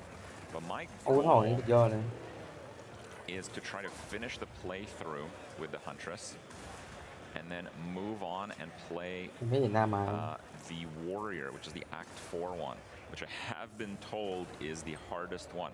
Generally, เมื่อวานเขา the เล่นซัมมอนไป difficulty แล้วผม seems to be with the ผมลงสตรีม overall ก่อน amount of time it takes to cast skills, and the Warrior is unfortunately very slow at that. And of course, that's just for the demo. Man, I really like this lightning skill. It just feels really satisfying to use. You have to aim it, but you don't have to try that hard to aim it. The clear is very good, and you have like this kind of cone effect on it, so you know, funneling the monsters toward a certain area seems to pay out. What is this stone thing? Okay, let's just try some of the other skills. I think I had a Herald of Thunder proc on that one. Oh yes, mana. We use that now. All right. Yeah, see that like field thing doesn't really seem to do very well against these. It is a wider range on it, so it's probably a bit better if there's really just a ton of monsters around. Oh, that's really nice actually. ยี่ติดบล็อกนะ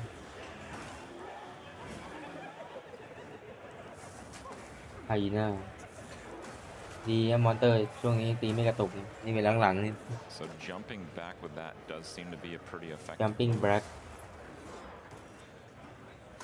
Oh, I see, but it's still a pretty melee-oriented attack. Oh, and my hits don't go up there. Interesting. อ๋อเจอบอส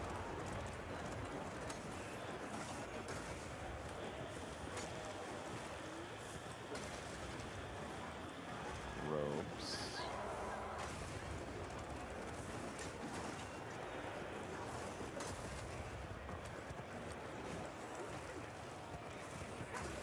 The dodge roll is quite slow, but I believe the dodge roll is based on your overall movement speed. เป็นสปีดลงด้วย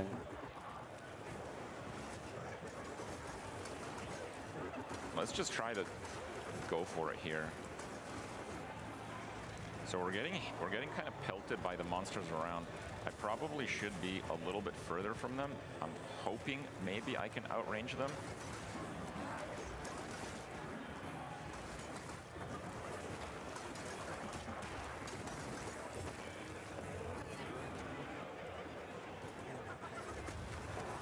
มีไฮยีน่าอ๋อเรียบร้อย We are gonna die here, I think. โดนลุม Yeah, I'm not really sure Didn't how tell. to react when I am getting like surrounded like that. Okay, okay, okay. We got a humbling experience there.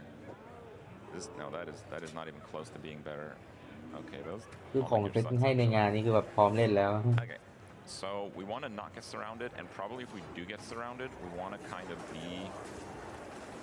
Let me see if I can actually hit these. No, it doesn't. ตี look ไม่ like ได้ I ครับ can.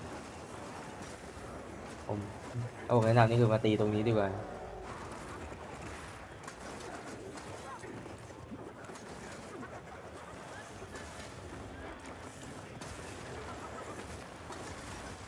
Let's try to use puncture a little bit.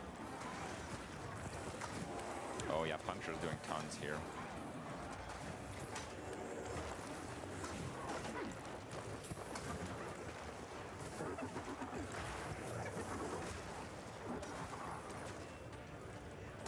Oh, we can immobilize the bosses, that's right. Okay.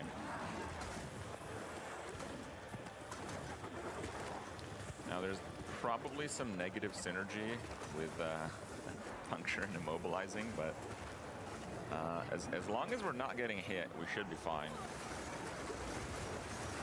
อ้าว Wow, I should not have อ้าว done by that. อ้าวเรียบร้อย รอบ2ครับเนี่ยเรียบร้อยไฮยีน่าแม่งยังดุแม่งไม่ให้เดินเลยบอดี้บล็อก I'm not too sure what I'm supposed to use when I'm surrounded like that. Maybe โคตรน่า I กลัว should be preemptively using the whirling slash. Yeah, I tried using the impale, but you kind of get stunned when there's so many targets. I tried using the storm spear, but you kind of get stunned when there's so many targets.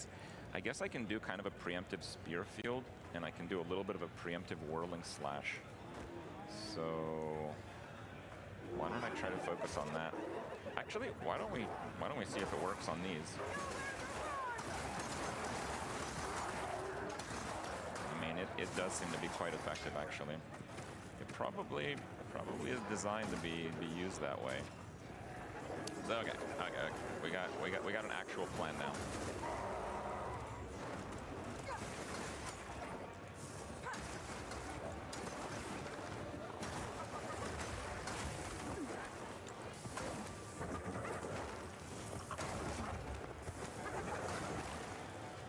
For the Asmiri!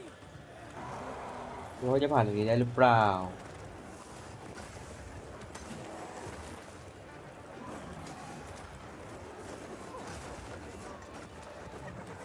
Okay. เกมมันแบบ Now ต้อง I ใช้ think โม that's เมนต์ gonna นะครับ happen soon. ช่วงแรกๆโมเมนต์หนักมาก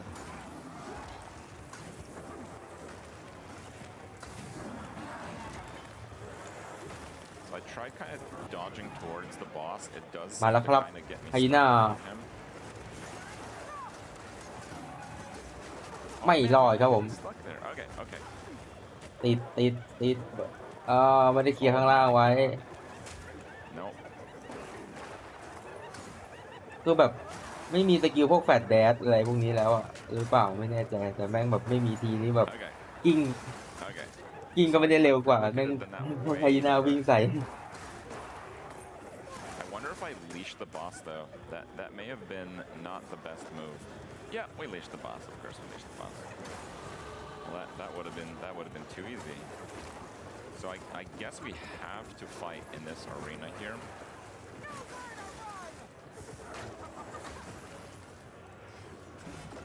Getting stunned while doing your like rollback does seem to be quite a problem.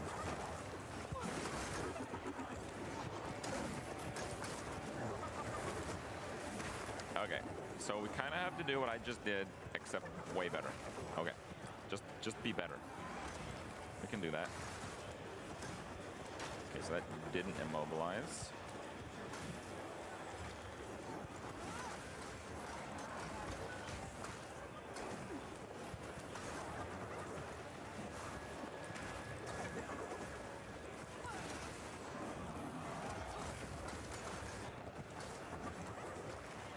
Face me!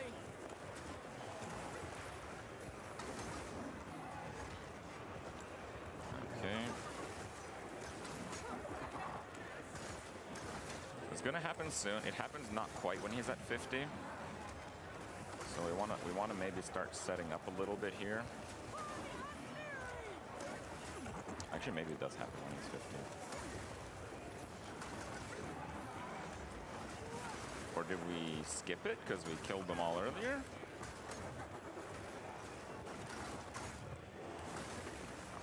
Oh. Okay.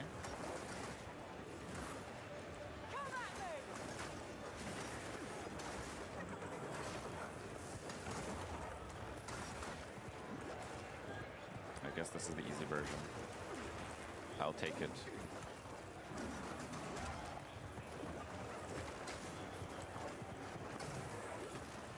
ว่าก็เอาเรื่องเลยนะ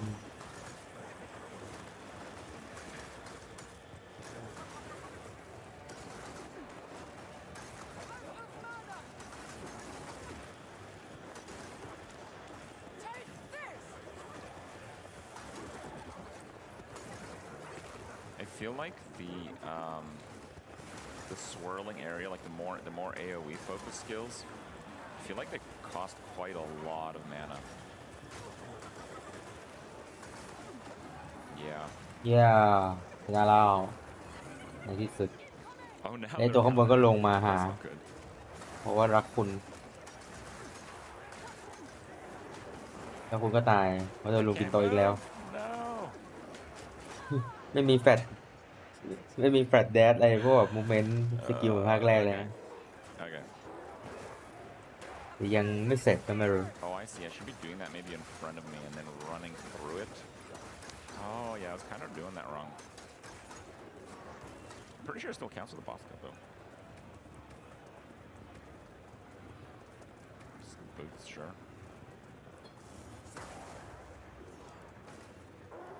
Okay. Okay.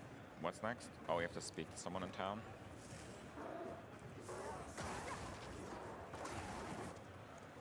Yeah, as fun as the lightning thing is, it's very much a skill that you want to be using to clear at range. Like that kind of stuff. Otherwise, it's not particularly useful. So I guess that's kind of the idea of having like a multitude of skills. What did I do? I'm not ready yet. Oh, that's that. Okay, I see. Okay, sure. Let's see what the quest brings.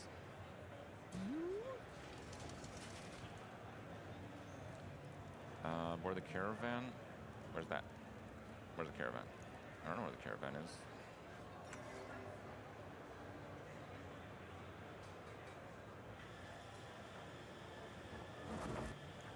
Is it here? It's probably just in a different part of the map. Actually, I should probably go through the map just in case. I should probably see if these are upgrades, right? Like, yeah, those can't be very... Oh, yes. Got it. I guess the evasion difference might make some difference. Let's see if we can put our gold to use, actually. Oh, that's the caravan. Okay, good. I'll figure that out by accident. We have vendors here? I don't see vendors here. Vendors? No vendors? No vendors. Okay, well, I guess let's continue on.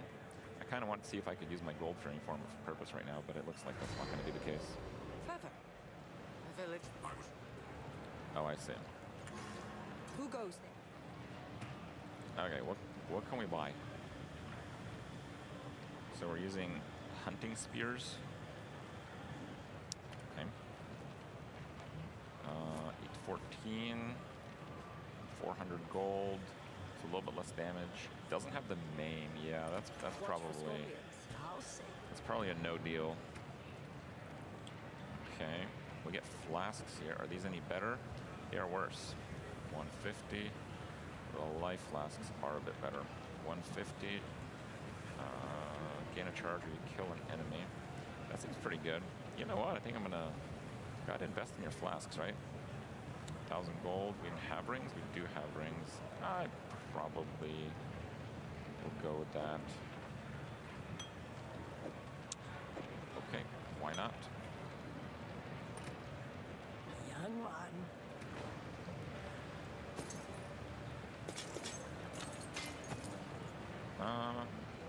Why don't we we save that and see if we get a 3-1. So we actually got gold for all of our vendors here. Beri gila. Okay. Here we are.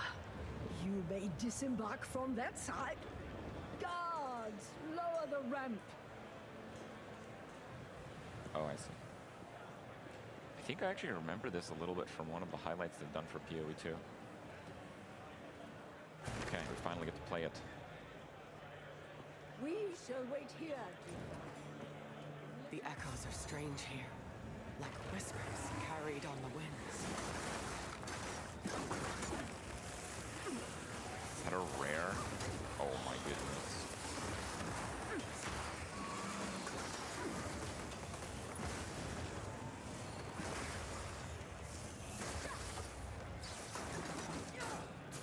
Try this!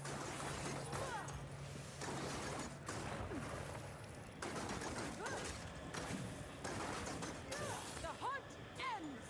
Okay. Shoes. See if these have any base stat. Oh no, those are horrendous. Okay.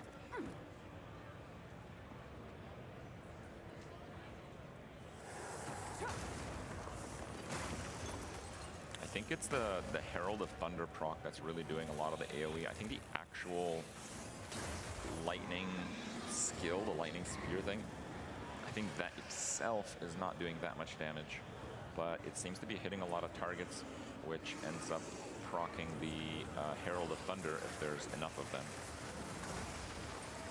I think that's why the clear is quite good on that. It's not quite the skill itself doing the damage. That's why it was so poor when I was doing it on the bosses, and that's why sometimes it performs a lot worse than other times.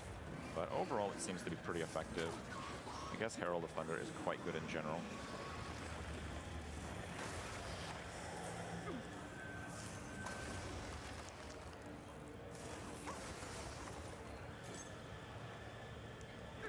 Okay. I wonder if I get, like, I leveled to 18 earlier, but I don't know if I actually get any power from that. I believe the demo has a pretty locked-in skill tree and character configuration.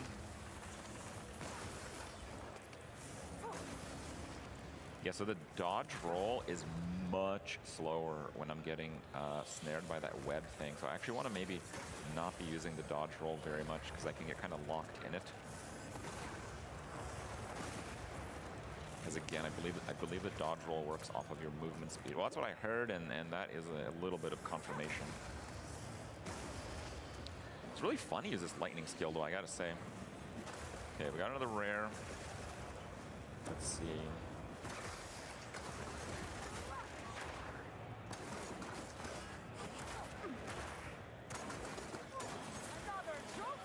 Okay, we got a blue. Okay. Yes. No. All right. Actually, Energy Shield might be pretty good because we have basically no recovery right now.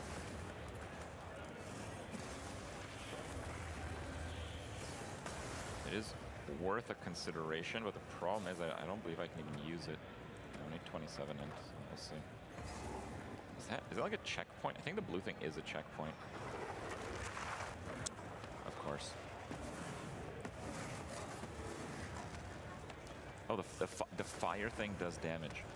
Right, of course it does. Oh, he keeps doing that. Right. Okay, okay. You know what? It might take a couple of attempts here. Oh, I remember this from last presentation. So he can't hit those anymore. Okay, that's the blow up. So he can definitely still do damage with that. But then he's gonna do the ceiling thing this time, right? And it can still hit you there. Okay, good. But now we have a bigger light area, and we will out. Okay, so this is the big AOE. Okay, we get hit a little bit, but then the next one is gonna do like a melee hit or something, right? No. Okay, it's the punch that was doing the damage. Okay. Oh, he's spicing it up. He's trying to. Okay. So we can get behind him. Oh, sorry. มือลั่นตะปูนครับ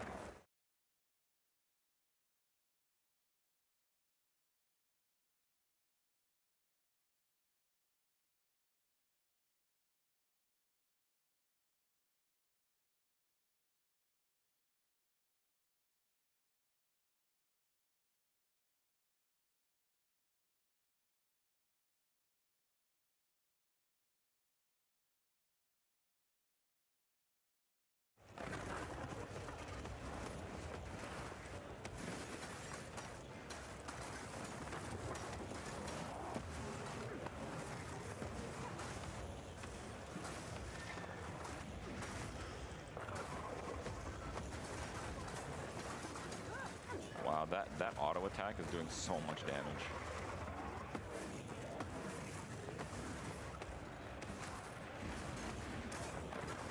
I bet I can just like go toe to toe with him. คือเขาบอกว่าให้แบบเมคานิกบอสมากขึ้น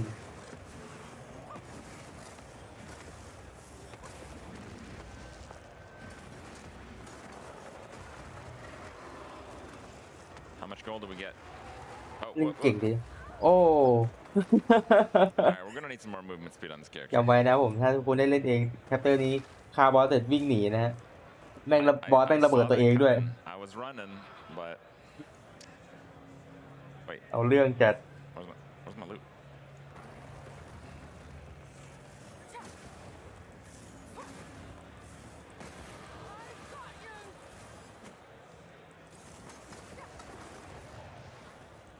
Alright, we're gonna be an auto attack Andy here, guys.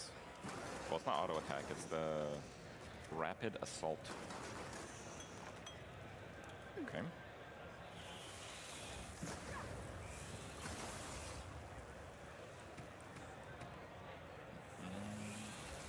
Oh, we just use. There we go. 10 fire resist. Why not? I do like that mechanic. They did mention that most of the bosses you encounter will be dropping permanent character buffs. ในเรื่องก่อนเข้าวาลเทมเปิลอารยธรรมที่สาบสูญผู้คิดคนสกิลเจม Alright, so far so ร่าง good. แห่งมณี That's the evasive one. So you're actually going to maybe blind that. But let's just rapid assault anyway. That was the hasted. Oh. The hunt ends. Oh, so the minions get the buff. I see. Getting a lot of X's. Not sure we're going to be able to use the javelin-like attacks with 6 axes. statues, 6 tribes, 6 seconds. What happened here? Okay, that was a really bad idea. Poison damage is actually doing quite a bit. All right.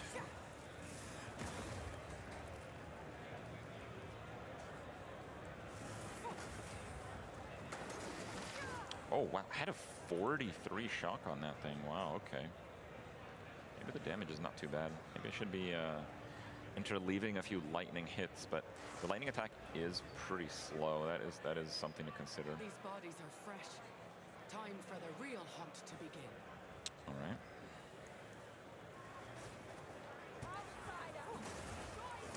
Got a gem. Frozen Nexus.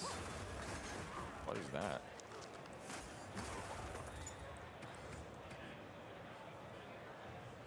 Supported skills create chill ground for 2 seconds when they freeze an enemy. Huh. Yeah. So I guess we'll just keep that in inventory for now. How did your people even build this? Advance with me!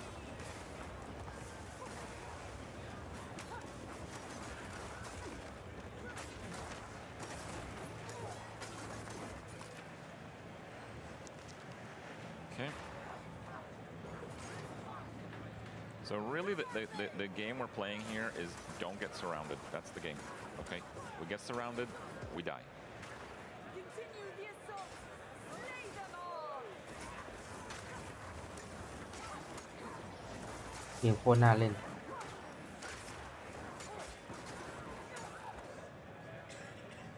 Okay. Those activate.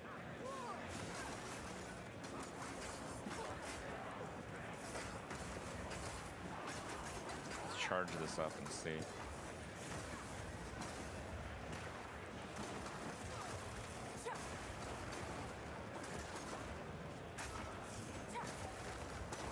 I kind of want to see just how much the bleed damage does, because I've been using it on bosses, but I'm not sure it does actually that much at all. Maybe it does. It probably is worth using.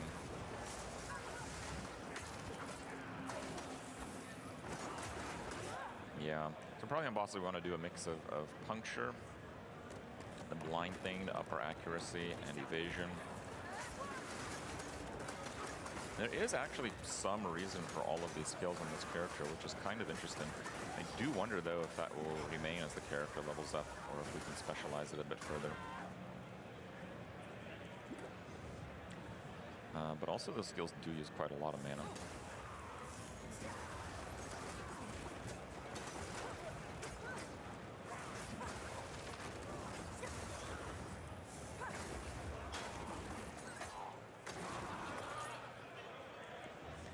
Okay. So we're supposed to get to the second gate, fight our way through it. Let's see if I'm a little bit better now with like getting surrounded. We do want to practice our weaknesses. There's going to be a good chance that we're going to run up against those situations a little bit more.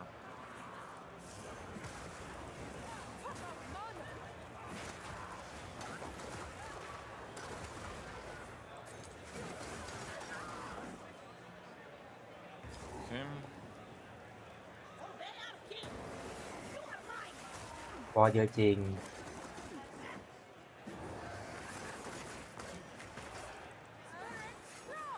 จุกใจจุกใจ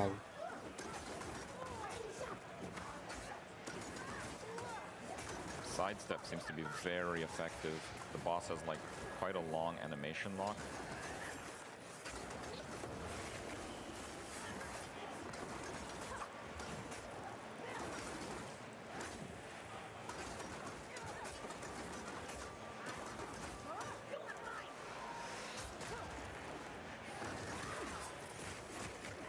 Whoa. We don't want to be running away from this boss too much, I guess.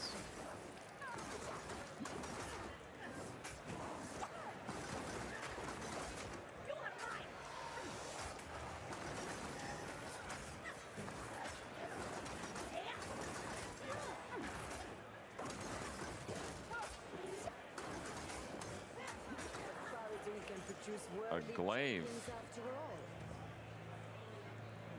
Oh, what? Oh, glaive is a two-handed axe. Yes. Of course it is. Okay, second gate. Where's that at? Probably this way, I'm guessing.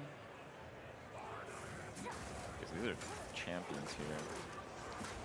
Wow, they do a lot of damage.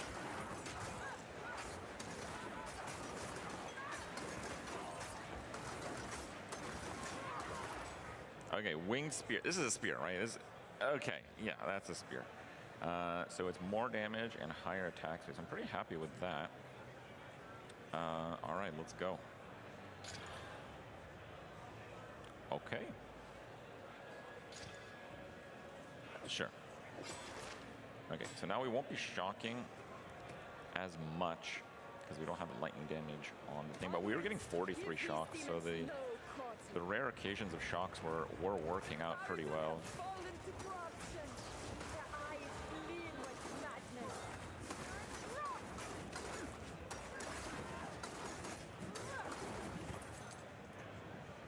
Alright.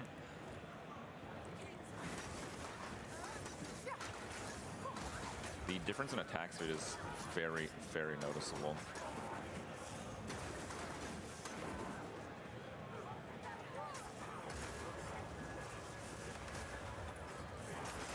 It's not so because like you can dodge, you can animation cancel, so it's not วันนี้เขาได้เล่นคนละครึ่งชั่วโมง just with higher attack speed you're going to end up วันนี้แบบว่าคนเดียวชั่วโมงเลยเอาไปเลยชั่วโมงเดียวเต็มๆคุณได้รับสิทธิ์นั้นเดี๋ยวนี้ Oh wait, chess actually drop things? Interesting. Yeah, I don't think we want that. Fight your way to the third gate. Okay.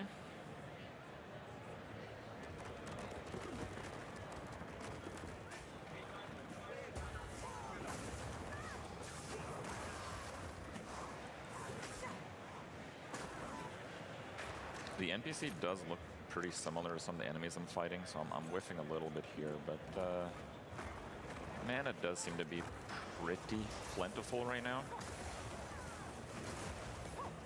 Chain. Oh yeah? Okay, what's that do? Less damage with hits. Oh. I don't believe the lightning thing. Right, it can't chain. Okay. We'll ignore that one too then. I do want to kind of have some support gems here. I wonder if I can find some. Actually, maybe they were on a vendor. I'm so used to playing Ruthless where it's, you know the gems are entirely drop-based. And it might not necessarily be the case here.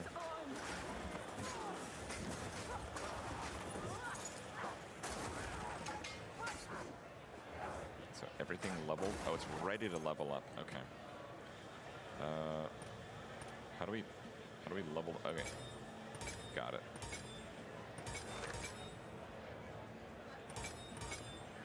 Okay, cool. So there is some power gain from just killing a bunch of things.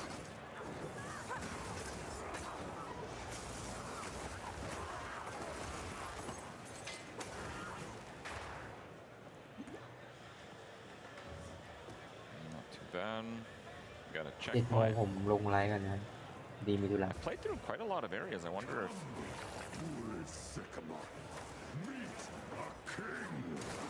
Outside, we fight.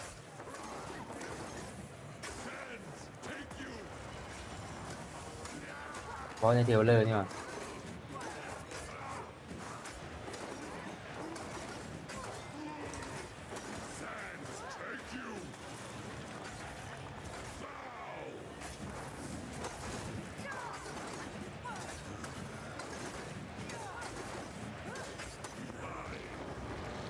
oh, phase 2. Something's happening. Oh, we have to kill the idols. Okay, I got it. Some more. หัวใจ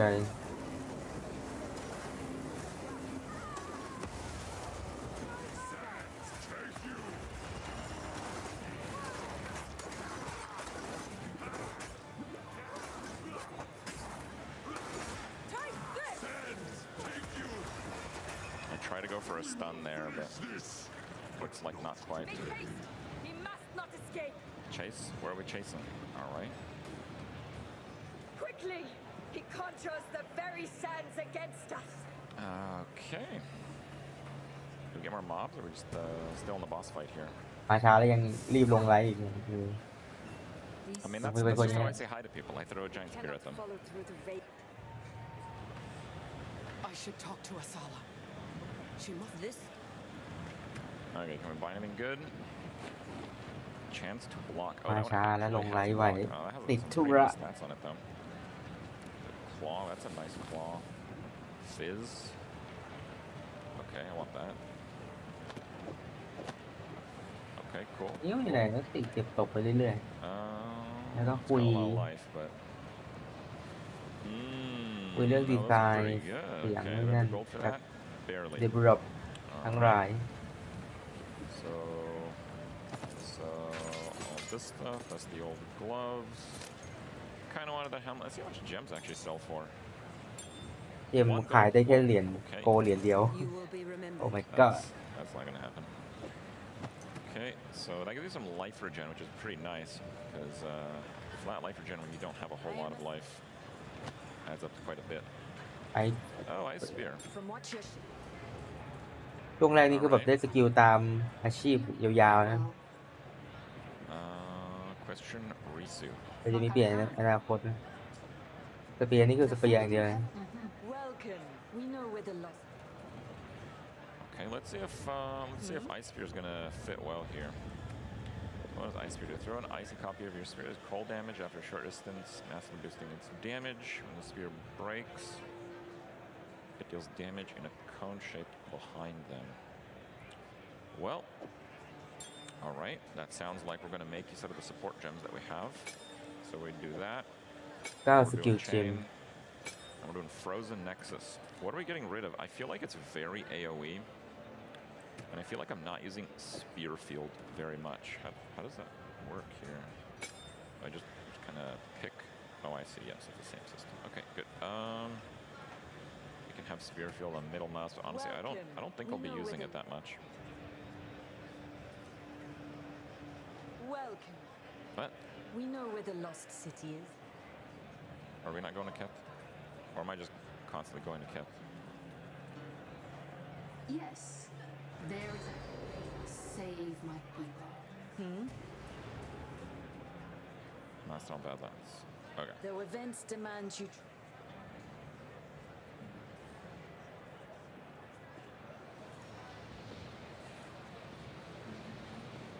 Oh, I see. Okay, because we're on like a moving caravan. I see. All right. Noble creatures. Let's see how this looks. That is a very slow cast. Winter's fight! They just get meteored?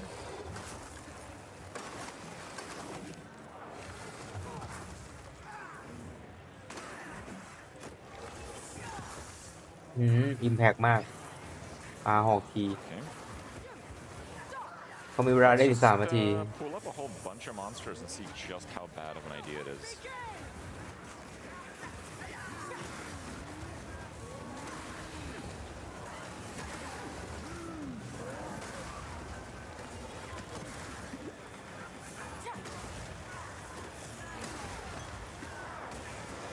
They bring the very bones back to life. Let's hope they don't target us on something bigger. Doesn't seem like that bad an idea, actually.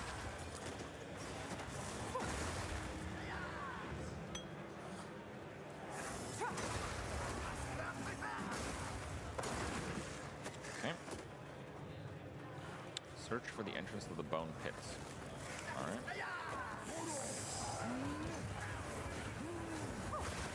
We do have some champs here.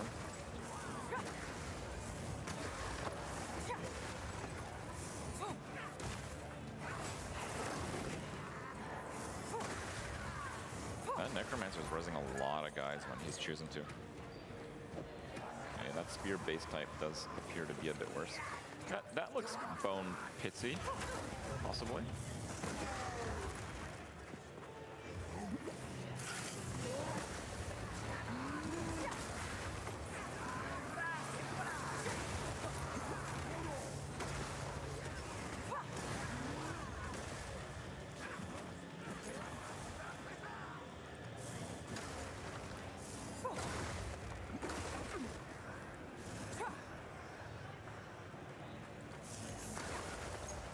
It does seem to be like a pretty open map here. I'm not really sure which direction I should be heading, but we're going with up and we're sticking to it. Hey, look at that.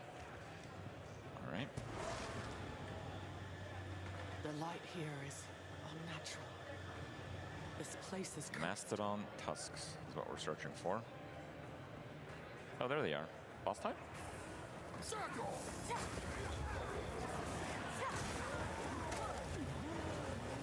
That's a big boy.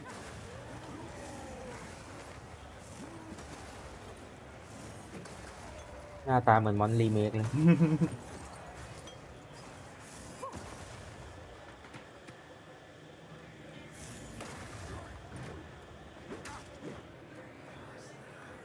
Oh, I can't level it up because of the stacked stat requirements. Got it. You know what? I don't really want the chain, so I think without chain I can maybe level it.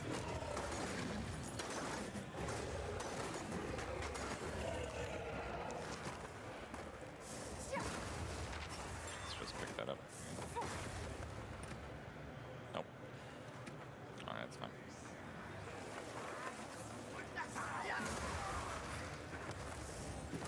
Hey, bone golem. Alright.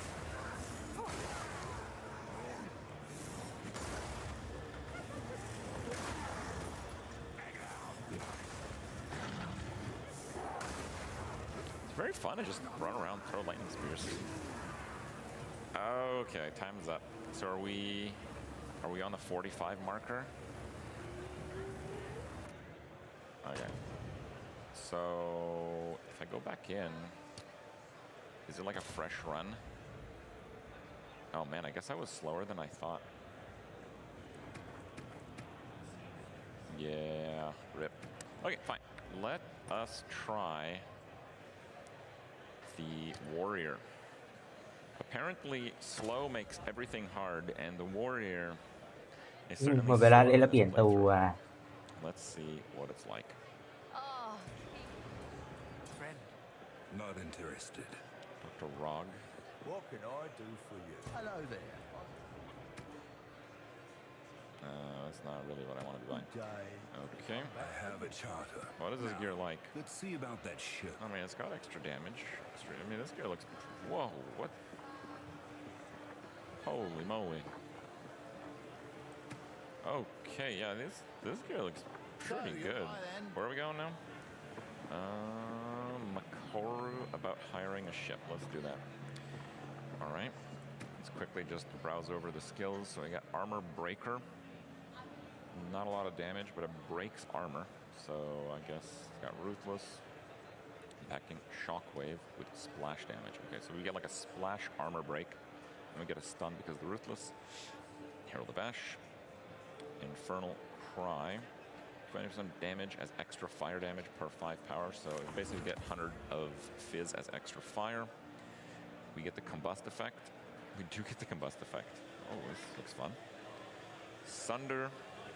Slam. Ruthless is just a strike skill, so it wouldn't work on Sunder.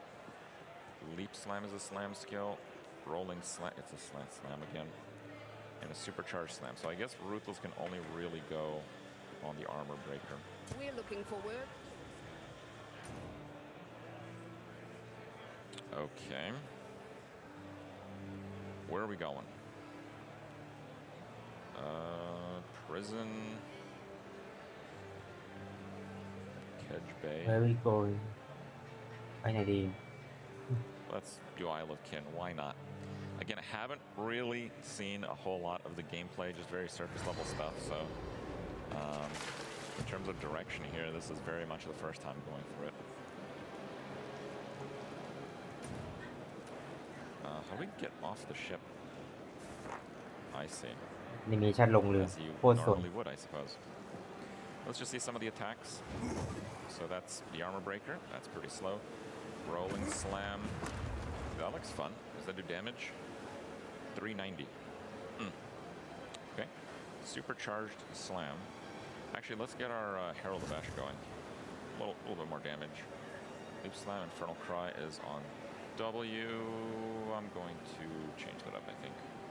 Let's put Leap Slam there. Let's do Infernal Cry there. Supercharged Slam. สแรม Let me channel it.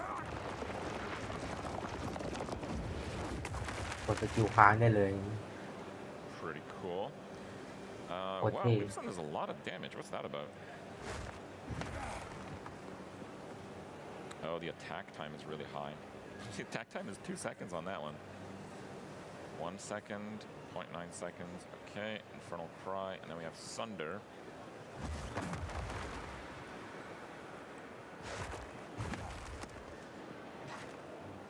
Okay. Well, let's kill some stuff.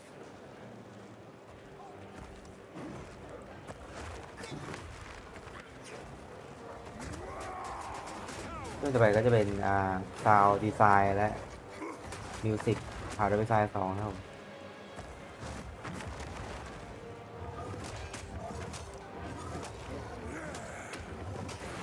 It does seem like the armor debuff that I'm doing makes quite a big difference, at least in those big guys. Rolling slam. They are mining this substance. For what purpose?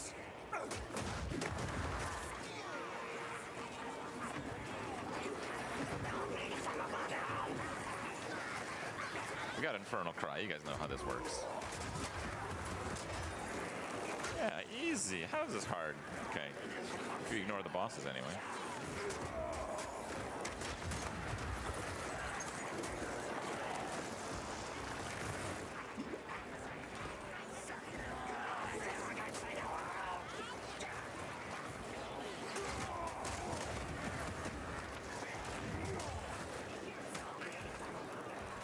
I don't need that. กอบลินพูดได้กอบลินมัว Normally I don't play with Screen Shake, but playing with Screen Shake when I'm kind of focusing on like the abilities and how they feel. It does feel pretty good.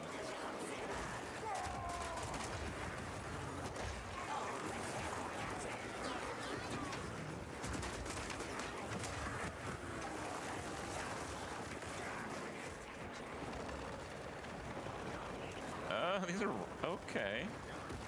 Those are not rocks. Well, they're rocks, but they're not rocks. Well, now they're definitely. Whoa, they're exploding on me. That is a problem. Holy moly, that thunder feels slow. We're definitely gonna have to be using the strike skill quite a lot here, just to not get animation locked, really.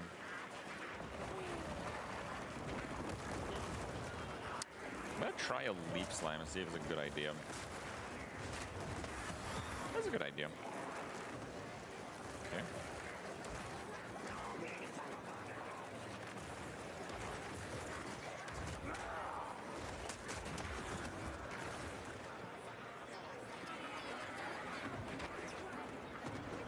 Let's try leap slam without infernal.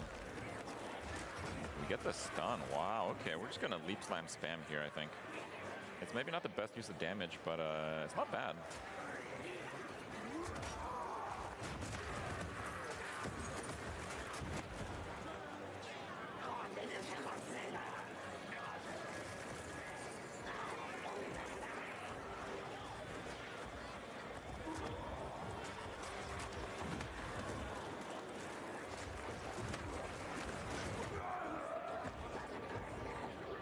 What? I think there's maybe like an on-death effect on those or something. Oh, bro, we're back on the boat? On the boat? Oh, man, okay. All right, on the boat it is. Let's see just the slam. Yeah, just the slam is not a lot of damage.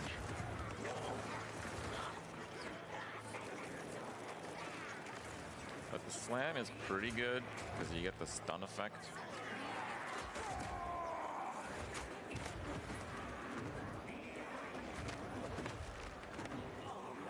And you're not quite as vulnerable because you're very much moving when you're doing it.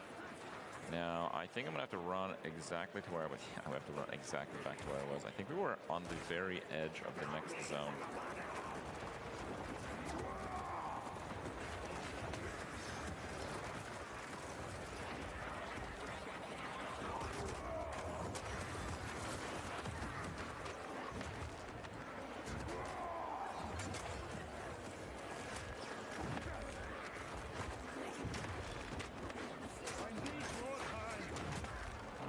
Cooldown for the Infernal Cry here.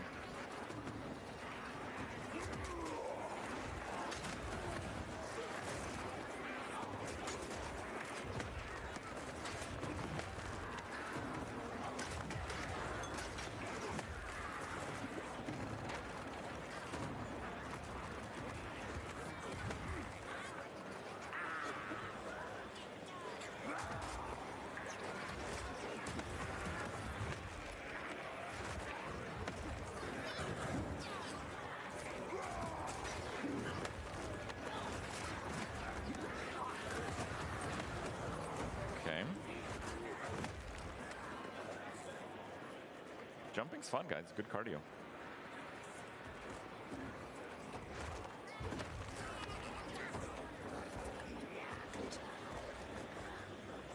Yes, the checkpoint. Okay, that is most certainly a boss area there. All right, let's see what we got. This doesn't look good.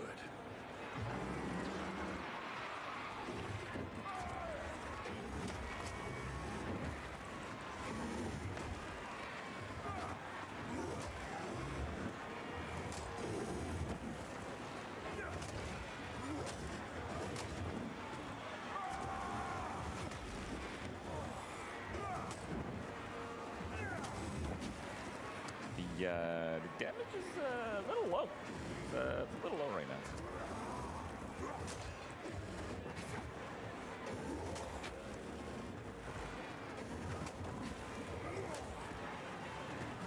Maybe I should be trying to use like the range attacks a bit more. Ranged-ish. They use so much mana though.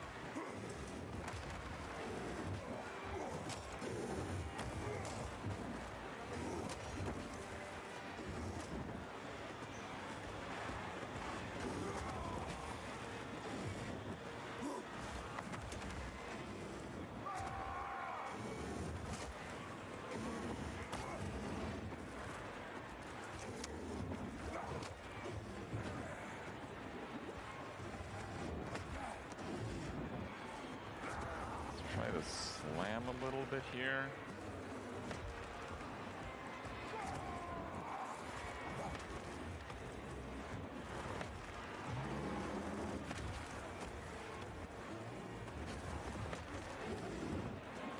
Ah, it's fine, guys. It's alright. It's alright, not a big deal. Yeah, I don't think this is gonna go down. We're gonna need a few more potions. Well, I died in the air. All right, I'll take it. Well, I think my little segment here only has another minute or so, so I think I will call it there. It's been pretty fun. I have to say, if you guys are at Exilecon, give it a try. Maybe you'll have a little better luck with Warrior than I did, but I certainly had a lot of fun with the Huntress. Speed is the name of the game in the demo. But for the game, it will be a while longer. I think in terms of the show, there is, I think it's an audio presentation. Yes, it's a developer talk with sound design and music of Path of Exile 2, and that's with Kane and Camille. And that's coming up pretty soon. But yeah, there's going to be a lot more presentations throughout the day. There's going to be a lot more developer talks. So today's show is largely going to be that with a few gameplay mixed in. But for you ARPG buffs, this is going to be your day. So pay attention, and hope you guys enjoy the rest of the day.